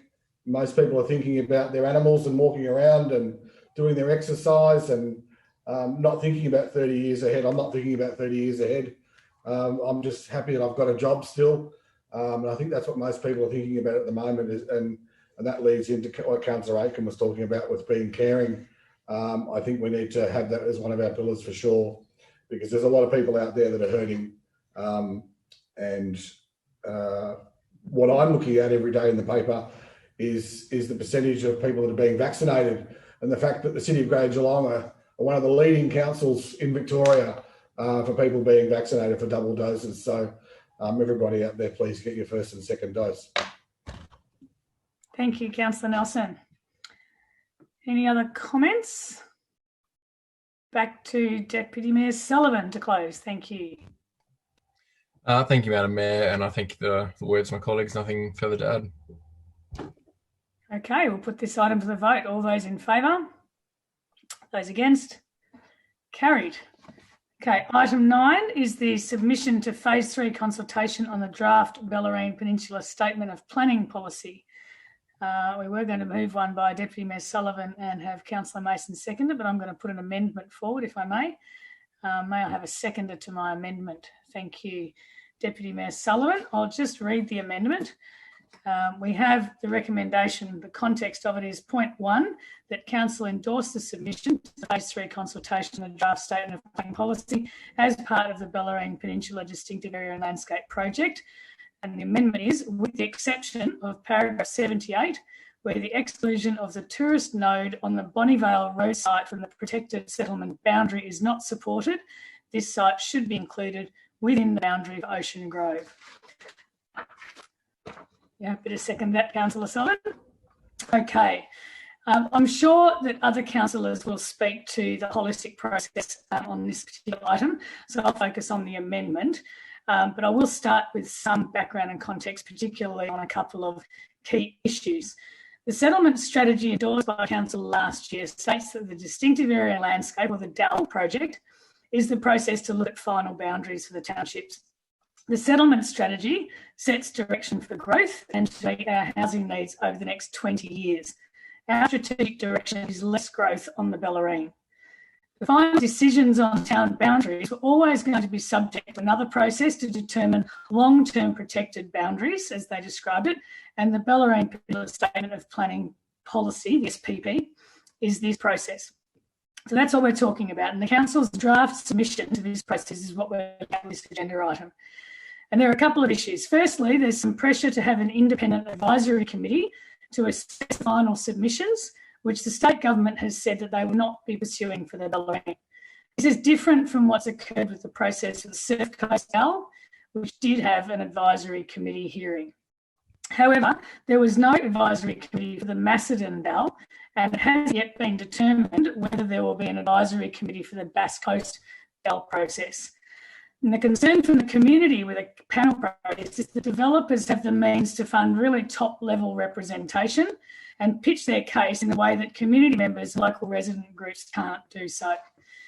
And it is noted by our officers as well that referring the matter to a panel doesn't automatically result in more transparency around the reason for the final decision by the Minister. There's no requirement for the Minister to make the advisory committee reports public. So there's a transparency issue there, and therefore the Council's submission that we're considering here requests a much more transparent process where all submissions and the DELP's response to those submissions are made public. So while it may seem that we're not supporting those who want the opportunity to present their case, that opportunity still does very much exist, and this way it will be done out in the open. An advisory committee process isn't equally accessible to all, but more importantly, the final decision may not actually be explained to the submitters. And we're a very transparent council group and organisation, and the recommendation does support that approach. But having said all that, the purpose of this particular amendment isn't about whether or not to have an advisory committee. It's to address the issue of a property at the southern end of Bonnievale Road. It's a well-known site as the home to the world-famous Colindina Hotel, a renowned band venue that hosted the biggest bands in the world in its 80s heyday.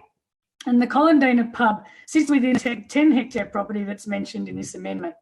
And the reason it's sticking out this property is that it was included in the Ocean Grove Structure Plan in 2016, and I feel there's a strong argument to retain that property within the town boundary. The DELP draft boundary, it has excluded these 10 hectares from the township and moved it to outside the boundary that was included in the structure plan. And it's quite hard to argue that the only pub in town is actually outside the town. So the main point is that it's a shift from the original structure plan and the urban activities that are currently on the site, as well as the tourism activities that are proposed to the site. They're consistent with the notion of being inside the town boundary. So that's my point with this amendment. And others may have comments, so I'll finish up there and I'll allow others to speak on the rest of it. So over to Deputy Mayor Sullivan. Thank you, Madam Mayor. I'm happy to second this amendment, but I'll reserve my right.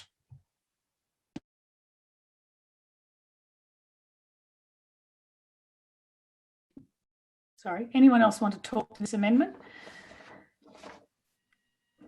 Or this item? Councillor Harwood, thank you.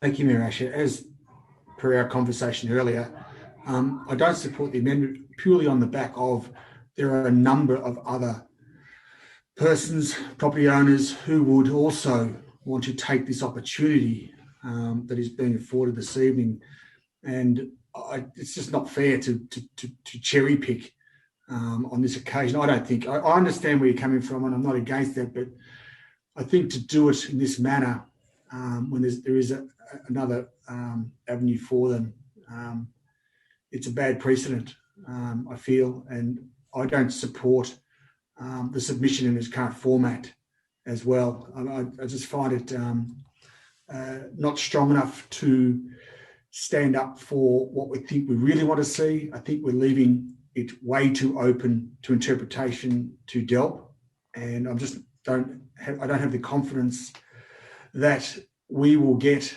the best outcome for the Bellarine. We're only talking about the Bellarine at this point. I don't feel that locking in potentially a 50-year plan of such significance is actually fair to all on the Bellarine. There are a number of people in the region who would be more than worried of such a term and such restrictions.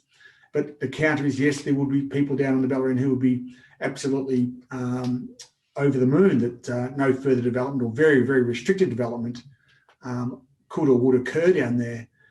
But unfortunately, some of these people would need to remember they got down there on the back of being available processes to purchase land and build your dream home down there. And that would be something that would become almost impossible or extremely difficult for future generations of the Bellarine population. So I just make those comments and it goes where it goes. But thank you. Thanks, Councillor Harwood. Councillor Grisbeck. Thank you, Mayor Asher. I probably have a contrary view to Councillor Harwood. I think the planners have done a fairly good job in getting this extensive submission. It's really detailed, getting it together and really understanding what it means to the people of Geelong. Whilst we have said in the document it generally supports the planning process, it says, our details are that we generally support, but it clearly identifies where the city is concerned. We are still awaiting reply from the state government in relation to a special advisory committee that it hasn't been appointed by the minister to consider the submissions and provide advice. And in my opinion, that would probably provide the community with some further transparency around any decision making in relation to this final statement of planning policy. That's my personal view. I think we've had many discussions about this submission, and it is a state government process by which we are making a submission on behalf of our residents. So I feel the submission clearly identifies where we're concerned in a very detailed manner, and I thank the planners and the team for how they've gone about this process. Thanks, Madam Mayor. Thank you, Councillor Grisbeck. Other comments? Councillor Aitken. Thanks, Mayor Asher. Look, I'm going to support the amendment because it is responding to a simple and logical request that's been presented to us that there was an error with it. So I congratulate the councillors that have brought this to our attention. I also sympathise with the beliefs that have been presented to us over the last couple of weeks that there may be other examples out there, like the Cardini one, there needs to be there does need to be a process or opportunity for that to occur. What I would encourage the people is this is our submission to the state government's process. It's not, as Councillor Grisbeck has quite clearly articulated, this is not our process. This is state government process.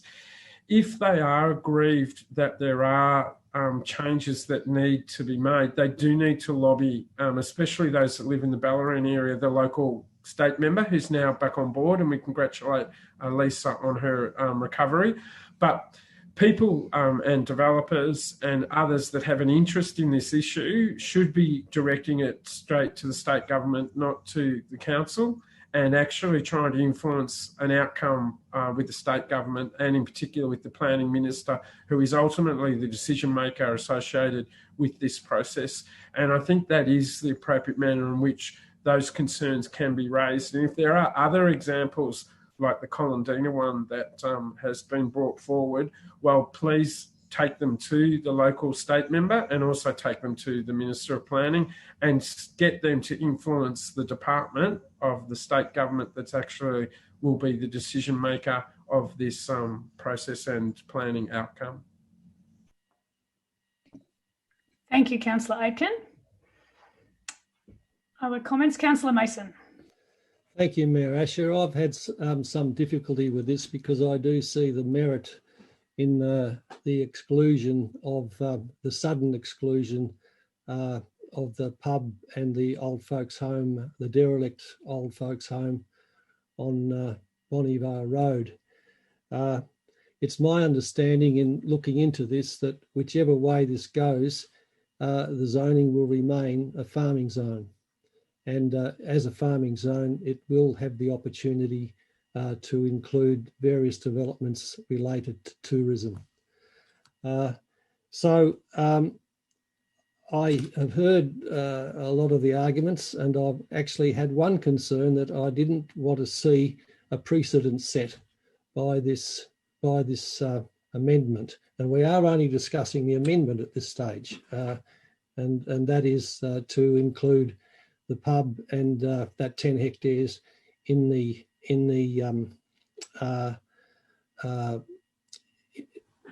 submission. So I think whichever way it goes, it will remain a farming zone, and the owners need to make their submissions. And I'm afraid that, as Councillor Harwood and others have said, that there may be precedent set and there may be unintended consequences if we start reviewing various boundaries at this stage after we've been through this such a long process. So I have had difficulty with this because I do see some merit in their submission, but the bottom line is they can make their appeals, and there will be little difference in terms of the zoning, and they will need to make an appropriate development whichever way it goes. So having struggled with this for some time, I won't endorse the amendment.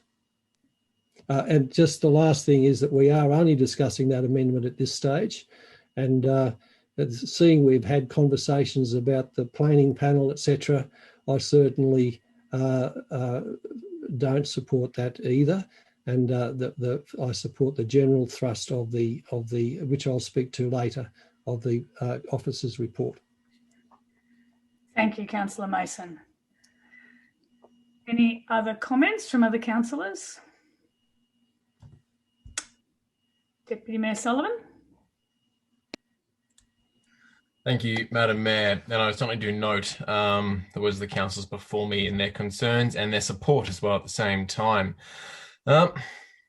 Two main topics we're facing here. The main concerns of this is that we are locking in town boundaries, that we are preventing further growth, and that secondly, that we are doing that for a 50-year time frame. And my response is that is actually the entire point of this process. It's been the entire point of this process since day dot, since this was announced that the Bellarine and that the Surf Coast as well were designated as distinctive areas and landscapes, that they were areas that are designations that deserve to be protected and protected for the long term, much like Macedon Ranges and much like the Bass, which is going on now as well. You walk around the Bellarine, you drive around the Bellarine, and the one thing you are thankful for is that it is not like the other side of the peninsula, that it is not the Mornington Peninsula. That's what draws people down to our area in droves.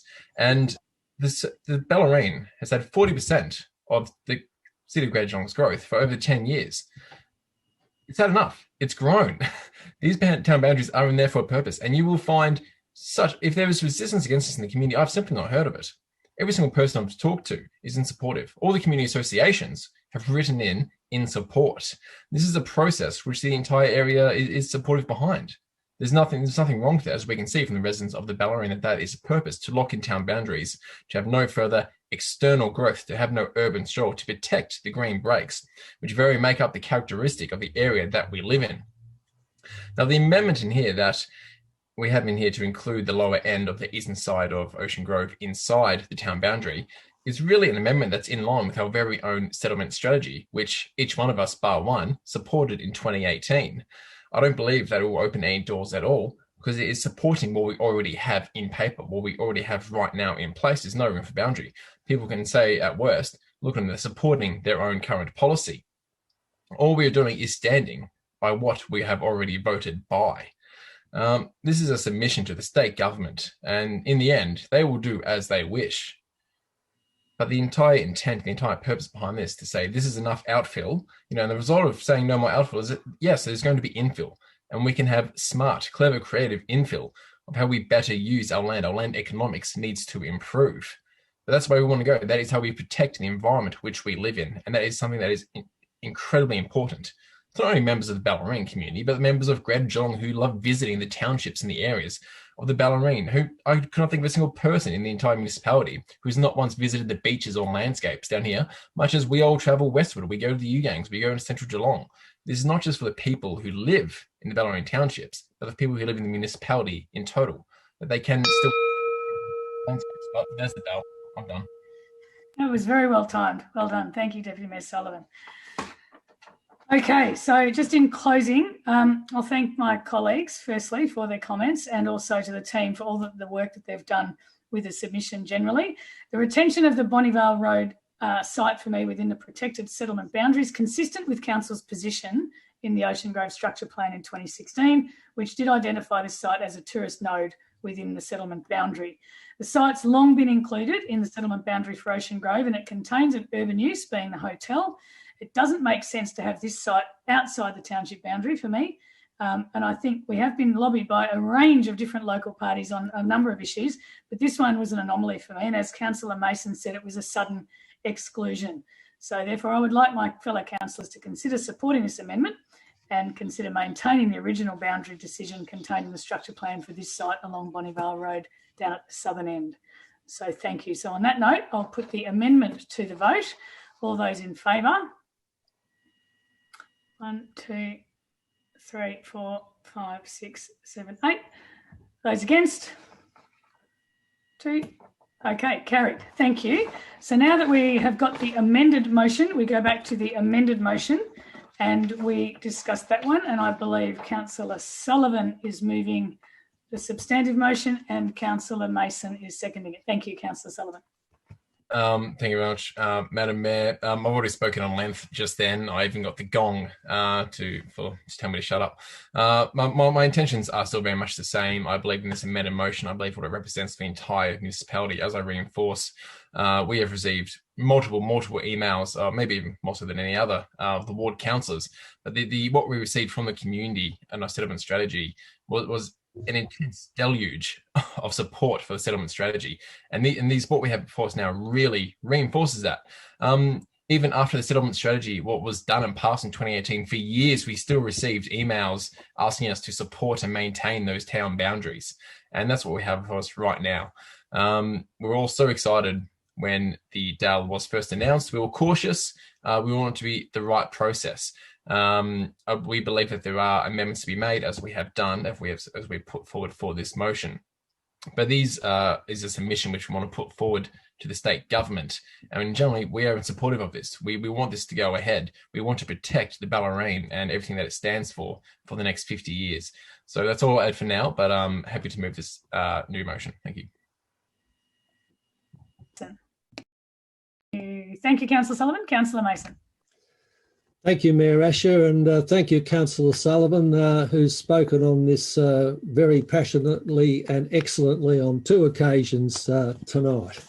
And I like to add that the SPP is the most important step from the DAL Declaration in October 2019.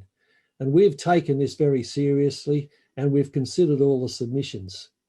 And it's been a long time coming, and the community has long been holding it in high anticipation, as Councillor Sullivan said. And it's built on sustained community sentiment, exemplified by the recent endorsement of the combined Ballerine Community Association and very many others. I'm pleased that our officers are generally supportive of the draft SPP, its vision, objectives and strategies, its commitment to the Wadawurrung, the natural environment, climate change, strategic infrastructure, settlements and their boundaries, and environmentally sustainable design. Mayor, a key consideration within the draft SPP is also its alignment with our sustainability framework. There's always been devil in the details, nevertheless, and we desire to strengthen the intent of the SPP in various ways. This report, this officer report, does that. It emphasises concern in the lack of detail and clarity on the implementation. It emphasises that DELP should be the lead agency in planning scheme amendments. And it emphasises, as we've discussed a number of times tonight, there is absolutely no need for an advisory panel. Unlike the Surf Coast, all processes have already been undertaken in the settlement strategy. Instead, COG prefers transparency through a written response to the matters raised in all submissions and by council and other submitters by the way of a public report. There is no certainty of transparency from a panel, and I would like to emphasise that community associations also support this position and see a panel hearing on this occasion as an encumbrance, as the community cannot compete with high-level legal adversaries. Further, we recommend DELP prepare a detailed implementation plan, guidelines and a public written response to submissions for council consideration prior to requesting formal endorsement of the SPP. There are other important issues not fully addressed, such as town character and landscape assessment, the effect of extractive industries on the natural landscape, the tension between garden area and increased housing diversity areas, minimal and incremental change, nature-based and other types of tourism, local effects of climate change mitigation and adaptation strategies. Thank you, Mayor. Thank you, Councillor Mason. You took a couple of extra breaths in there. Okay. Any other councillors wanting to speak to this item in full? I think most people have already spoken quite a bit. Okay. Okay, Councillor Maloney, go for it. Thank you so much, Mayor Asher, and thanks for the comments of the Bellarine councillors. I just want to highlight that the growth is unfettered at the moment everywhere. I think this really highlights the need for tiny homes. I'm keen to build one, and I think we should be talking about it on council because it's an affordable way to fix the infill problem and solve a bunch of issues with sustainability, movable homes, lower entry barriers and points to home ownership and things like that. Just food for thought. Thank you. Thank you, Councillor Maloney. Councillor Harwood. Thank you, Madam Mayor. Just listening to the comments made by the Bellarine councillors, you can't help but take them on board. I guess the issue is the leap of faith, I think is the term in relation to where the state government may ultimately take us with the Bellarine. And I think that's probably where I'm most nervous. But I think we will still have an opportunity down the track to support or not support a final submission or a final draft from DELP. I just am very nervous as to how that might pan out. And again, I just make the comment about those who live on the Bellarine are very privileged.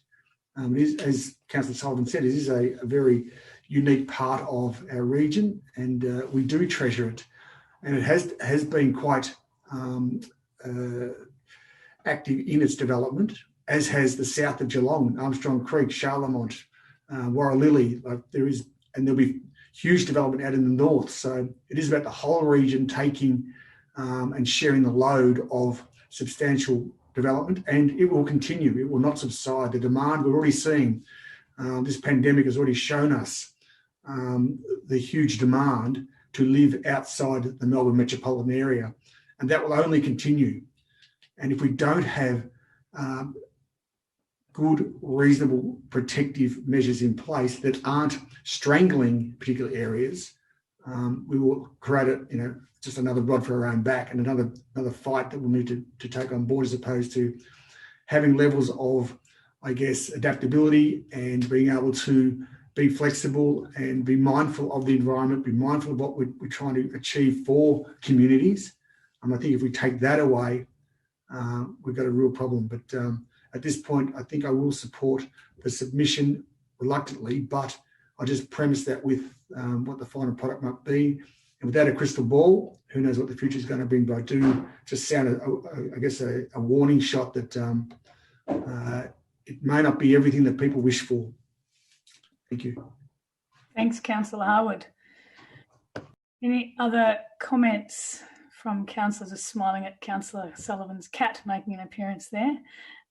Yeah, I'll certainly echo what my fellow Bellarine ward councillors have said, in that this is probably the hottest topic on the Bellarine. People are very keen to protect the unique townships, and the boundaries have been a discussion ever since we've certainly been on council. I think it was a large part of the reason all three of us probably put our hands up to be on council in the first place, to make sure that the region is protected. So I wanted to say thank you to Gareth Smith and his team for all the work they've done, and Jess Hurst on this submission, and to make sure that we can stay close to the process and ensure that the voice of the community is heard, because they're certainly very passionate on down our way about where we live. So thank you to everybody.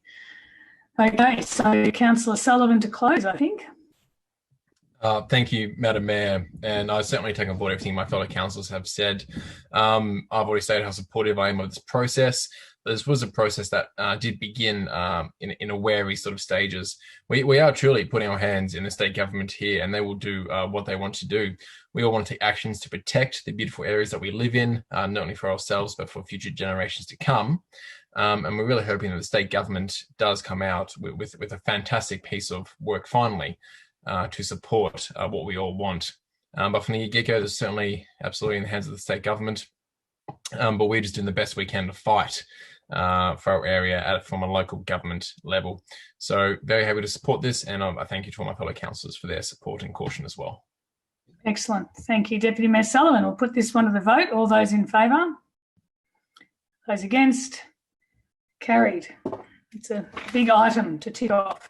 Item 10 is the Tower Road and Sproat Street, Port Arlington road construction, the finalisation of Special Charge Scheme 294, to be moved by Councillor Mason and seconded by Councillor Sullivan. Thank you, Councillor Mason. Thank you, Mayor Asher.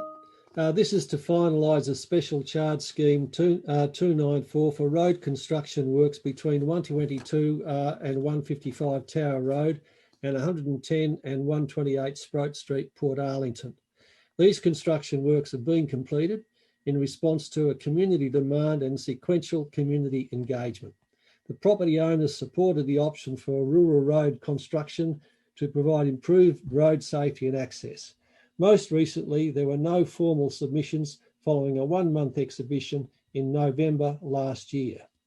So, Mayor Asher, the scheme works are now complete, and the good news is that the projects were delivered below cost, both to the city and to the owners related to these three projects. So the three projects were to seal a section of Tower Road at an estimated cost of $44,000 and an actual cost of $41,000, a curb and channel at Tower Road at an estimated cost of $19,000 and an actual cost of $14,000, and curb and channel in Sproat Street at an estimated $23K, now 18K. And so the special charge scheme can be finalised based on these costs. And in summary, there's a total saving of $57,793, made up of $13,000 to residents and $45,000 to the city. Adoption of the final costs and minor decreases are in accordance with the Local Government Act without the need to formally vary the scheme. So I thank the city services and their officers for their good work in completing the project and bringing it in below budget. Thank you, Mayor Asher. Thank you, Councillor Mason. Councillor Sullivan. Thank you, Madam Mayor. Can't add much more to that. Councillor Mason has certainly said all quite well, but I will give a shout out that this finishing part of Tower Road and Sproat Street has been a long time coming. I was actually, I think a weekend after we were first elected, I was putting out real estate signs on that corner where these two roads intersect, and a car pulled over, and a lovely lady shouted out the window, excuse me, when are you gonna pave this road? When are you gonna fix this? And 4 years later, it's finally happened through some fantastic work of officers and planning. So glad to see this done here. I will give council officers a shout out that at the end of Tower Road as well, they finally managed to work with a developer to finally open that up to the public. So now this whole road is a through road with speed coming measures. It's a fantastic facility. So some great work has been done. The rear of Port Arlington recently by council. So kudos to all those involved. I'm happy to second this motion. Thank you. And under budget, Guy, I love it when you keep giving SRCs under budget. You do fantastic work. I really do enjoy it. Thank you. Thank you, Deputy Mayor Sullivan. Spoken like a true local there, Trent. Okay, on that note, we'll put this item to the vote. All those in favour? Those against? Carried. Okay. Item 11 is tender 210080, operation and management of the Geelong Resource Recovery Centre, to be moved by Councillor Maloney and seconded by Councillor Mansfield. Thanks, Councillor Maloney. Thank you, Mayor Asher. This motion and this report recommends that the Council awards the contract for both the operation and the management of the Geelong Resource Recovery Centre in North Geelong to GDP Industries. So the centre actually provides the community members and residents with local waste and recycling facilities to dispose of all their waste and recover the unwanted products and recycle them or upcycle them. So there are currently about 100,000 visits every year, and the current contract is due to expire in July. So the ministerial exemption allowed us to cover that while we were finding a new contract. And there was a open public tender process, as typical in council, and that we're seeking to appoint a suitably qualified and capable contractor to operate the centre. So if council awards the contract today, or tonight, sorry, it will commence on October the 1st, 2021. Which is fastly approaching, and initial two-year term with an option of 3 by 1 year extensions at the sole discretion of us, the city. Thank you very much. Thank you, Councillor Maloney. Councillor Mansfield. Thank you, Mayor Asher, and Councillor Maloney has provided an excellent summary of this tender. Just to speak a bit more broadly about our waste and resource recovery centres. If members of the community haven't ever been out to one, I'd really encourage you to check them out. There's a whole range of different waste types that can be taken to the waste and resource recovery centres to ensure that more life can be extracted from things that perhaps you don't have a use for anymore. That these items extend way beyond what can go into your yellow curbside recycling bin or even in your hard waste collection. So a great example is e-waste. A lot of people have more and more devices that are no longer useful, and you can dispose of that without charge at our waste and resource recovery centres. And there's a whole lot of valuable resources within our e-waste that can be recovered and put to good use. That's just one example. That these resource and recovery centres were also a real saviour for a lot of residents when curbside recycling failed a couple of years ago. It seems, given everything we're going through at the moment, it seems like a distant memory, but at one point the recycling crisis was the big story in Geelong. It was the thing we were all trying to manage, and these centres were still open and still took a lot of waste. So a lot of households were collecting and taking their waste to these resource and recovery centres. I think as part of our waste strategy long term, these centres will play a really important role, and I'm looking forward to seeing how we can potentially grow these in the future to ensure that even more waste is diverted from landfill, and they play an important role in the circular economy. Great, thanks, Councillor Mansfield. Councillor Aitken. My angle's slightly different on this one, Mayor Asher. I'm actually pretty excited that this was a competitive tender process, and GDP, which, do you know what that stands for? That's Geelong Disabled People's Industries, and they're a not-for-profit. They've been operating in Geelong for over 50 years, and you know what they do? They try to provide longer-term supported employment opportunities for people with disabilities in Geelong, and it's fantastic that another tender process that they've had to go through for the transfer station has been awarded to them to continue the great work that they're doing in our community. And they have won this tender since the Waste Transfer Centre out at North Geelong was first established. They have put a number of people with disabilities into longer term employment opportunities and continue to do so. And they're looking for more opportunities to be able to expand their employment for people with disabilities in the waste and recycle and recovery areas. I'm really proud that the council is actually supporting the disability sector in this way and continues to do it. And as we grow our understanding of recycling and recovering, if we can continue to partner with organisations such as Geelong Disabled People's Industries, it is a win-win situation for our community. So congratulations to all involved and good luck to GDP. And yes, take your stuff down there, but also have a look at the people working down there and actually support them and congratulate them as well too for the wonderful work they're doing in our community. Thank you, Councillor Aiken. Well said. Councillor Harwood. Thank you, Mayor. Actually, just a quick extension of Councillor Aiken's acknowledgement of GDP. Having worked with them in a previous life, they are an amazing organisation. Their headquarters is just around the corner from the Resource Recovery Centre in Murahi Street. They're down in Baxter Road. They are actually quite an extensive organisation that does amazing work with resource and recovery of a whole range of materials.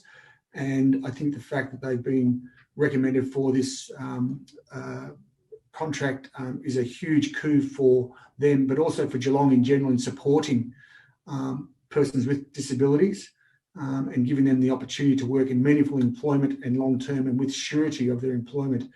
And it's quite a diverse industry that GDP engages in. It's quite remarkable what they do. So just an acknowledgement of them and the work they do, and we look forward to a really strong relationship with them in the coming future and their ability to further adjust to the resource and recovery world.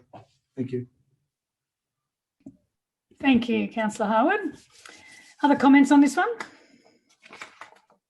No? Okay, back to Councillor Maloney to close. Thanks, Mayor Asher, and thank you everyone for your comments. I think these centres are going to be quite essential as we move towards a zero emissions future, and you'd be surprised at the amount of potential items that could be reused that you can keep out of landfill, as I found out when I've visited these centres as well. And I think that the new technology that presents itself within the circular economy and waste management portfolios will evolve the way that we process and store and recover waste. And I'm fully in support of awarding this tender to GDP in working towards building our circular economy. Thanks, Mayor Asher.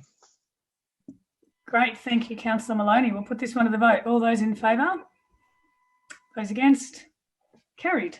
Item 12 is T21000035, a tender parks reserve maintenance, to be moved by Councillor Aitken and seconded by Councillor Contell. Thank you, Councillor Aitken. Thank you very much, Mayor Asher. Look, these tenders are normally tick and flick because we have confidence about our processes, but it is important to just talk to the council group about this particular one. We have a contractor relationship in our city parks and gardens where what happens is we call them in as we require them. And what's happened, we've been calling them in all the time. And so, in fact, our cost structures have been too high.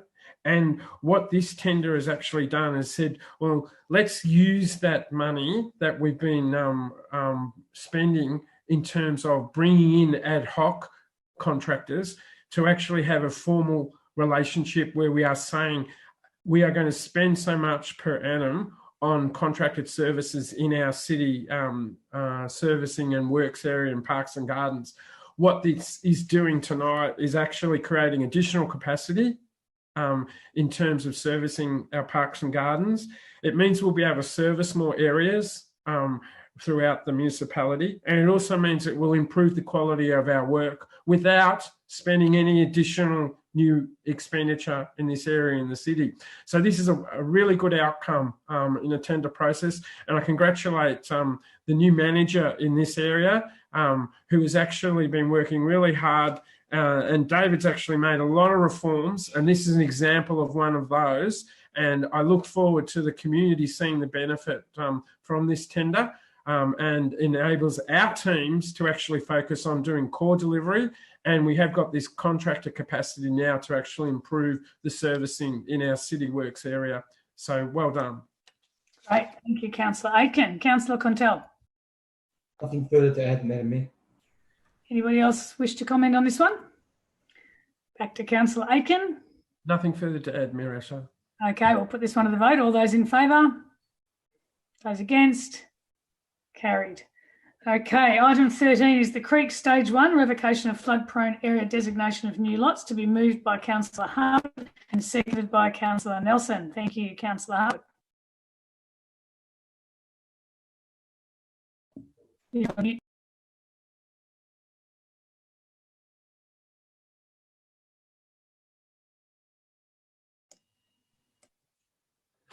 Apologies there.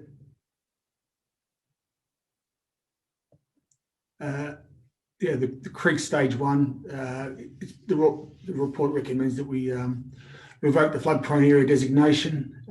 Again, it said the work's been done that's required for the internal drainage, road construction, earthworks, and to contain the potential floodwaters of the region. The revocation of flood-prone area designations is something that Council has been very active in the Armstrong Creek, Warralilly, Mount Dunedin area.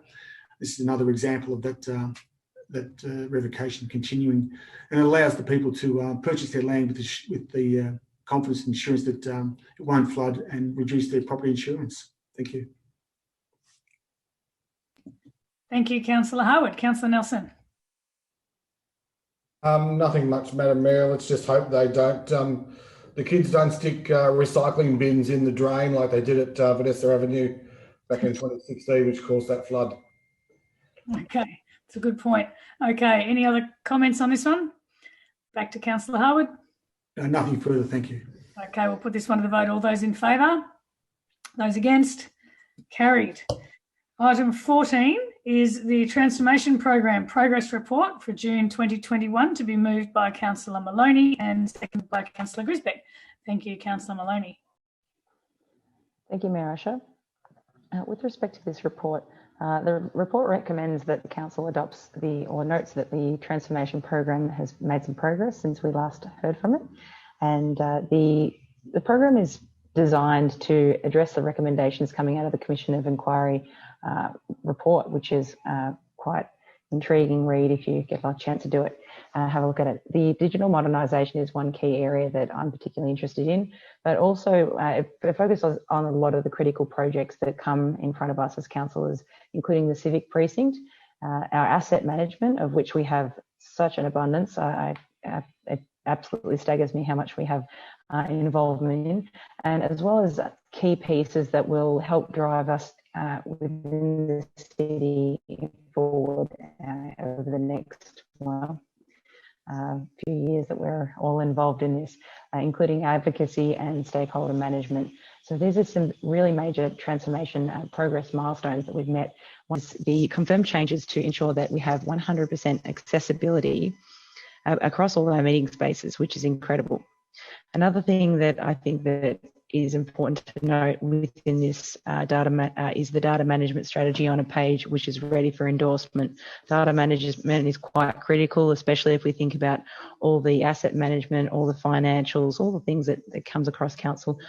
We need to manage that data really securely and safely, especially given what's going on in the world. We've also noted a couple of other key achievements, which I'll leave to my other fellow councillors to cite. Thank you. Thank you, Councillor Maloney. Councillor Grisbeck.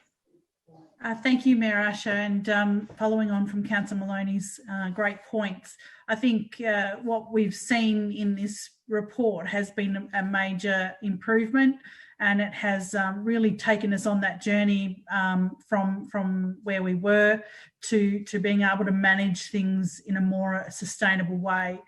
The asset management project has been progressing really well.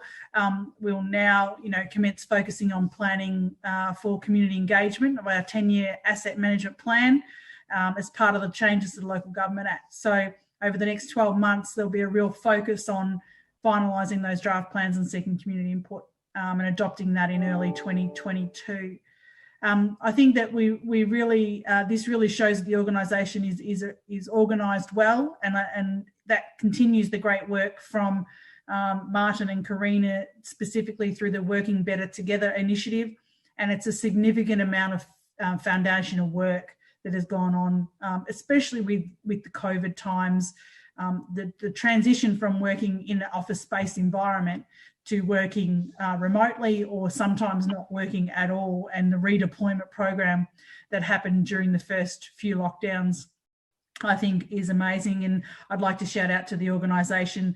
Being well organised and having priorities makes the mayor and councillors' jobs a lot easier for us to do, and the continued alignment between the council plan and the transformation project is really important. So thanks out to the team, and I think we can continue onward and upward. Thank you, Madam Mayor.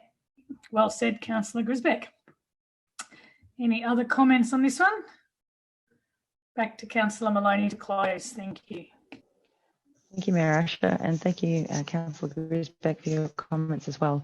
One of the notable aspects of this update is the people and culture shifts that have happened, including updating leadership development, training, needs analysis, recruiting, some endorsements, and some also new systems for CRM and some data governance structures. Establishing a new data governance committee in particular is one that I find intriguing as we move towards establishment of the new Local Government Act principles and how we deliver service to our constituents. So I'll be looking forward to seeing the next update of this report. Thank you.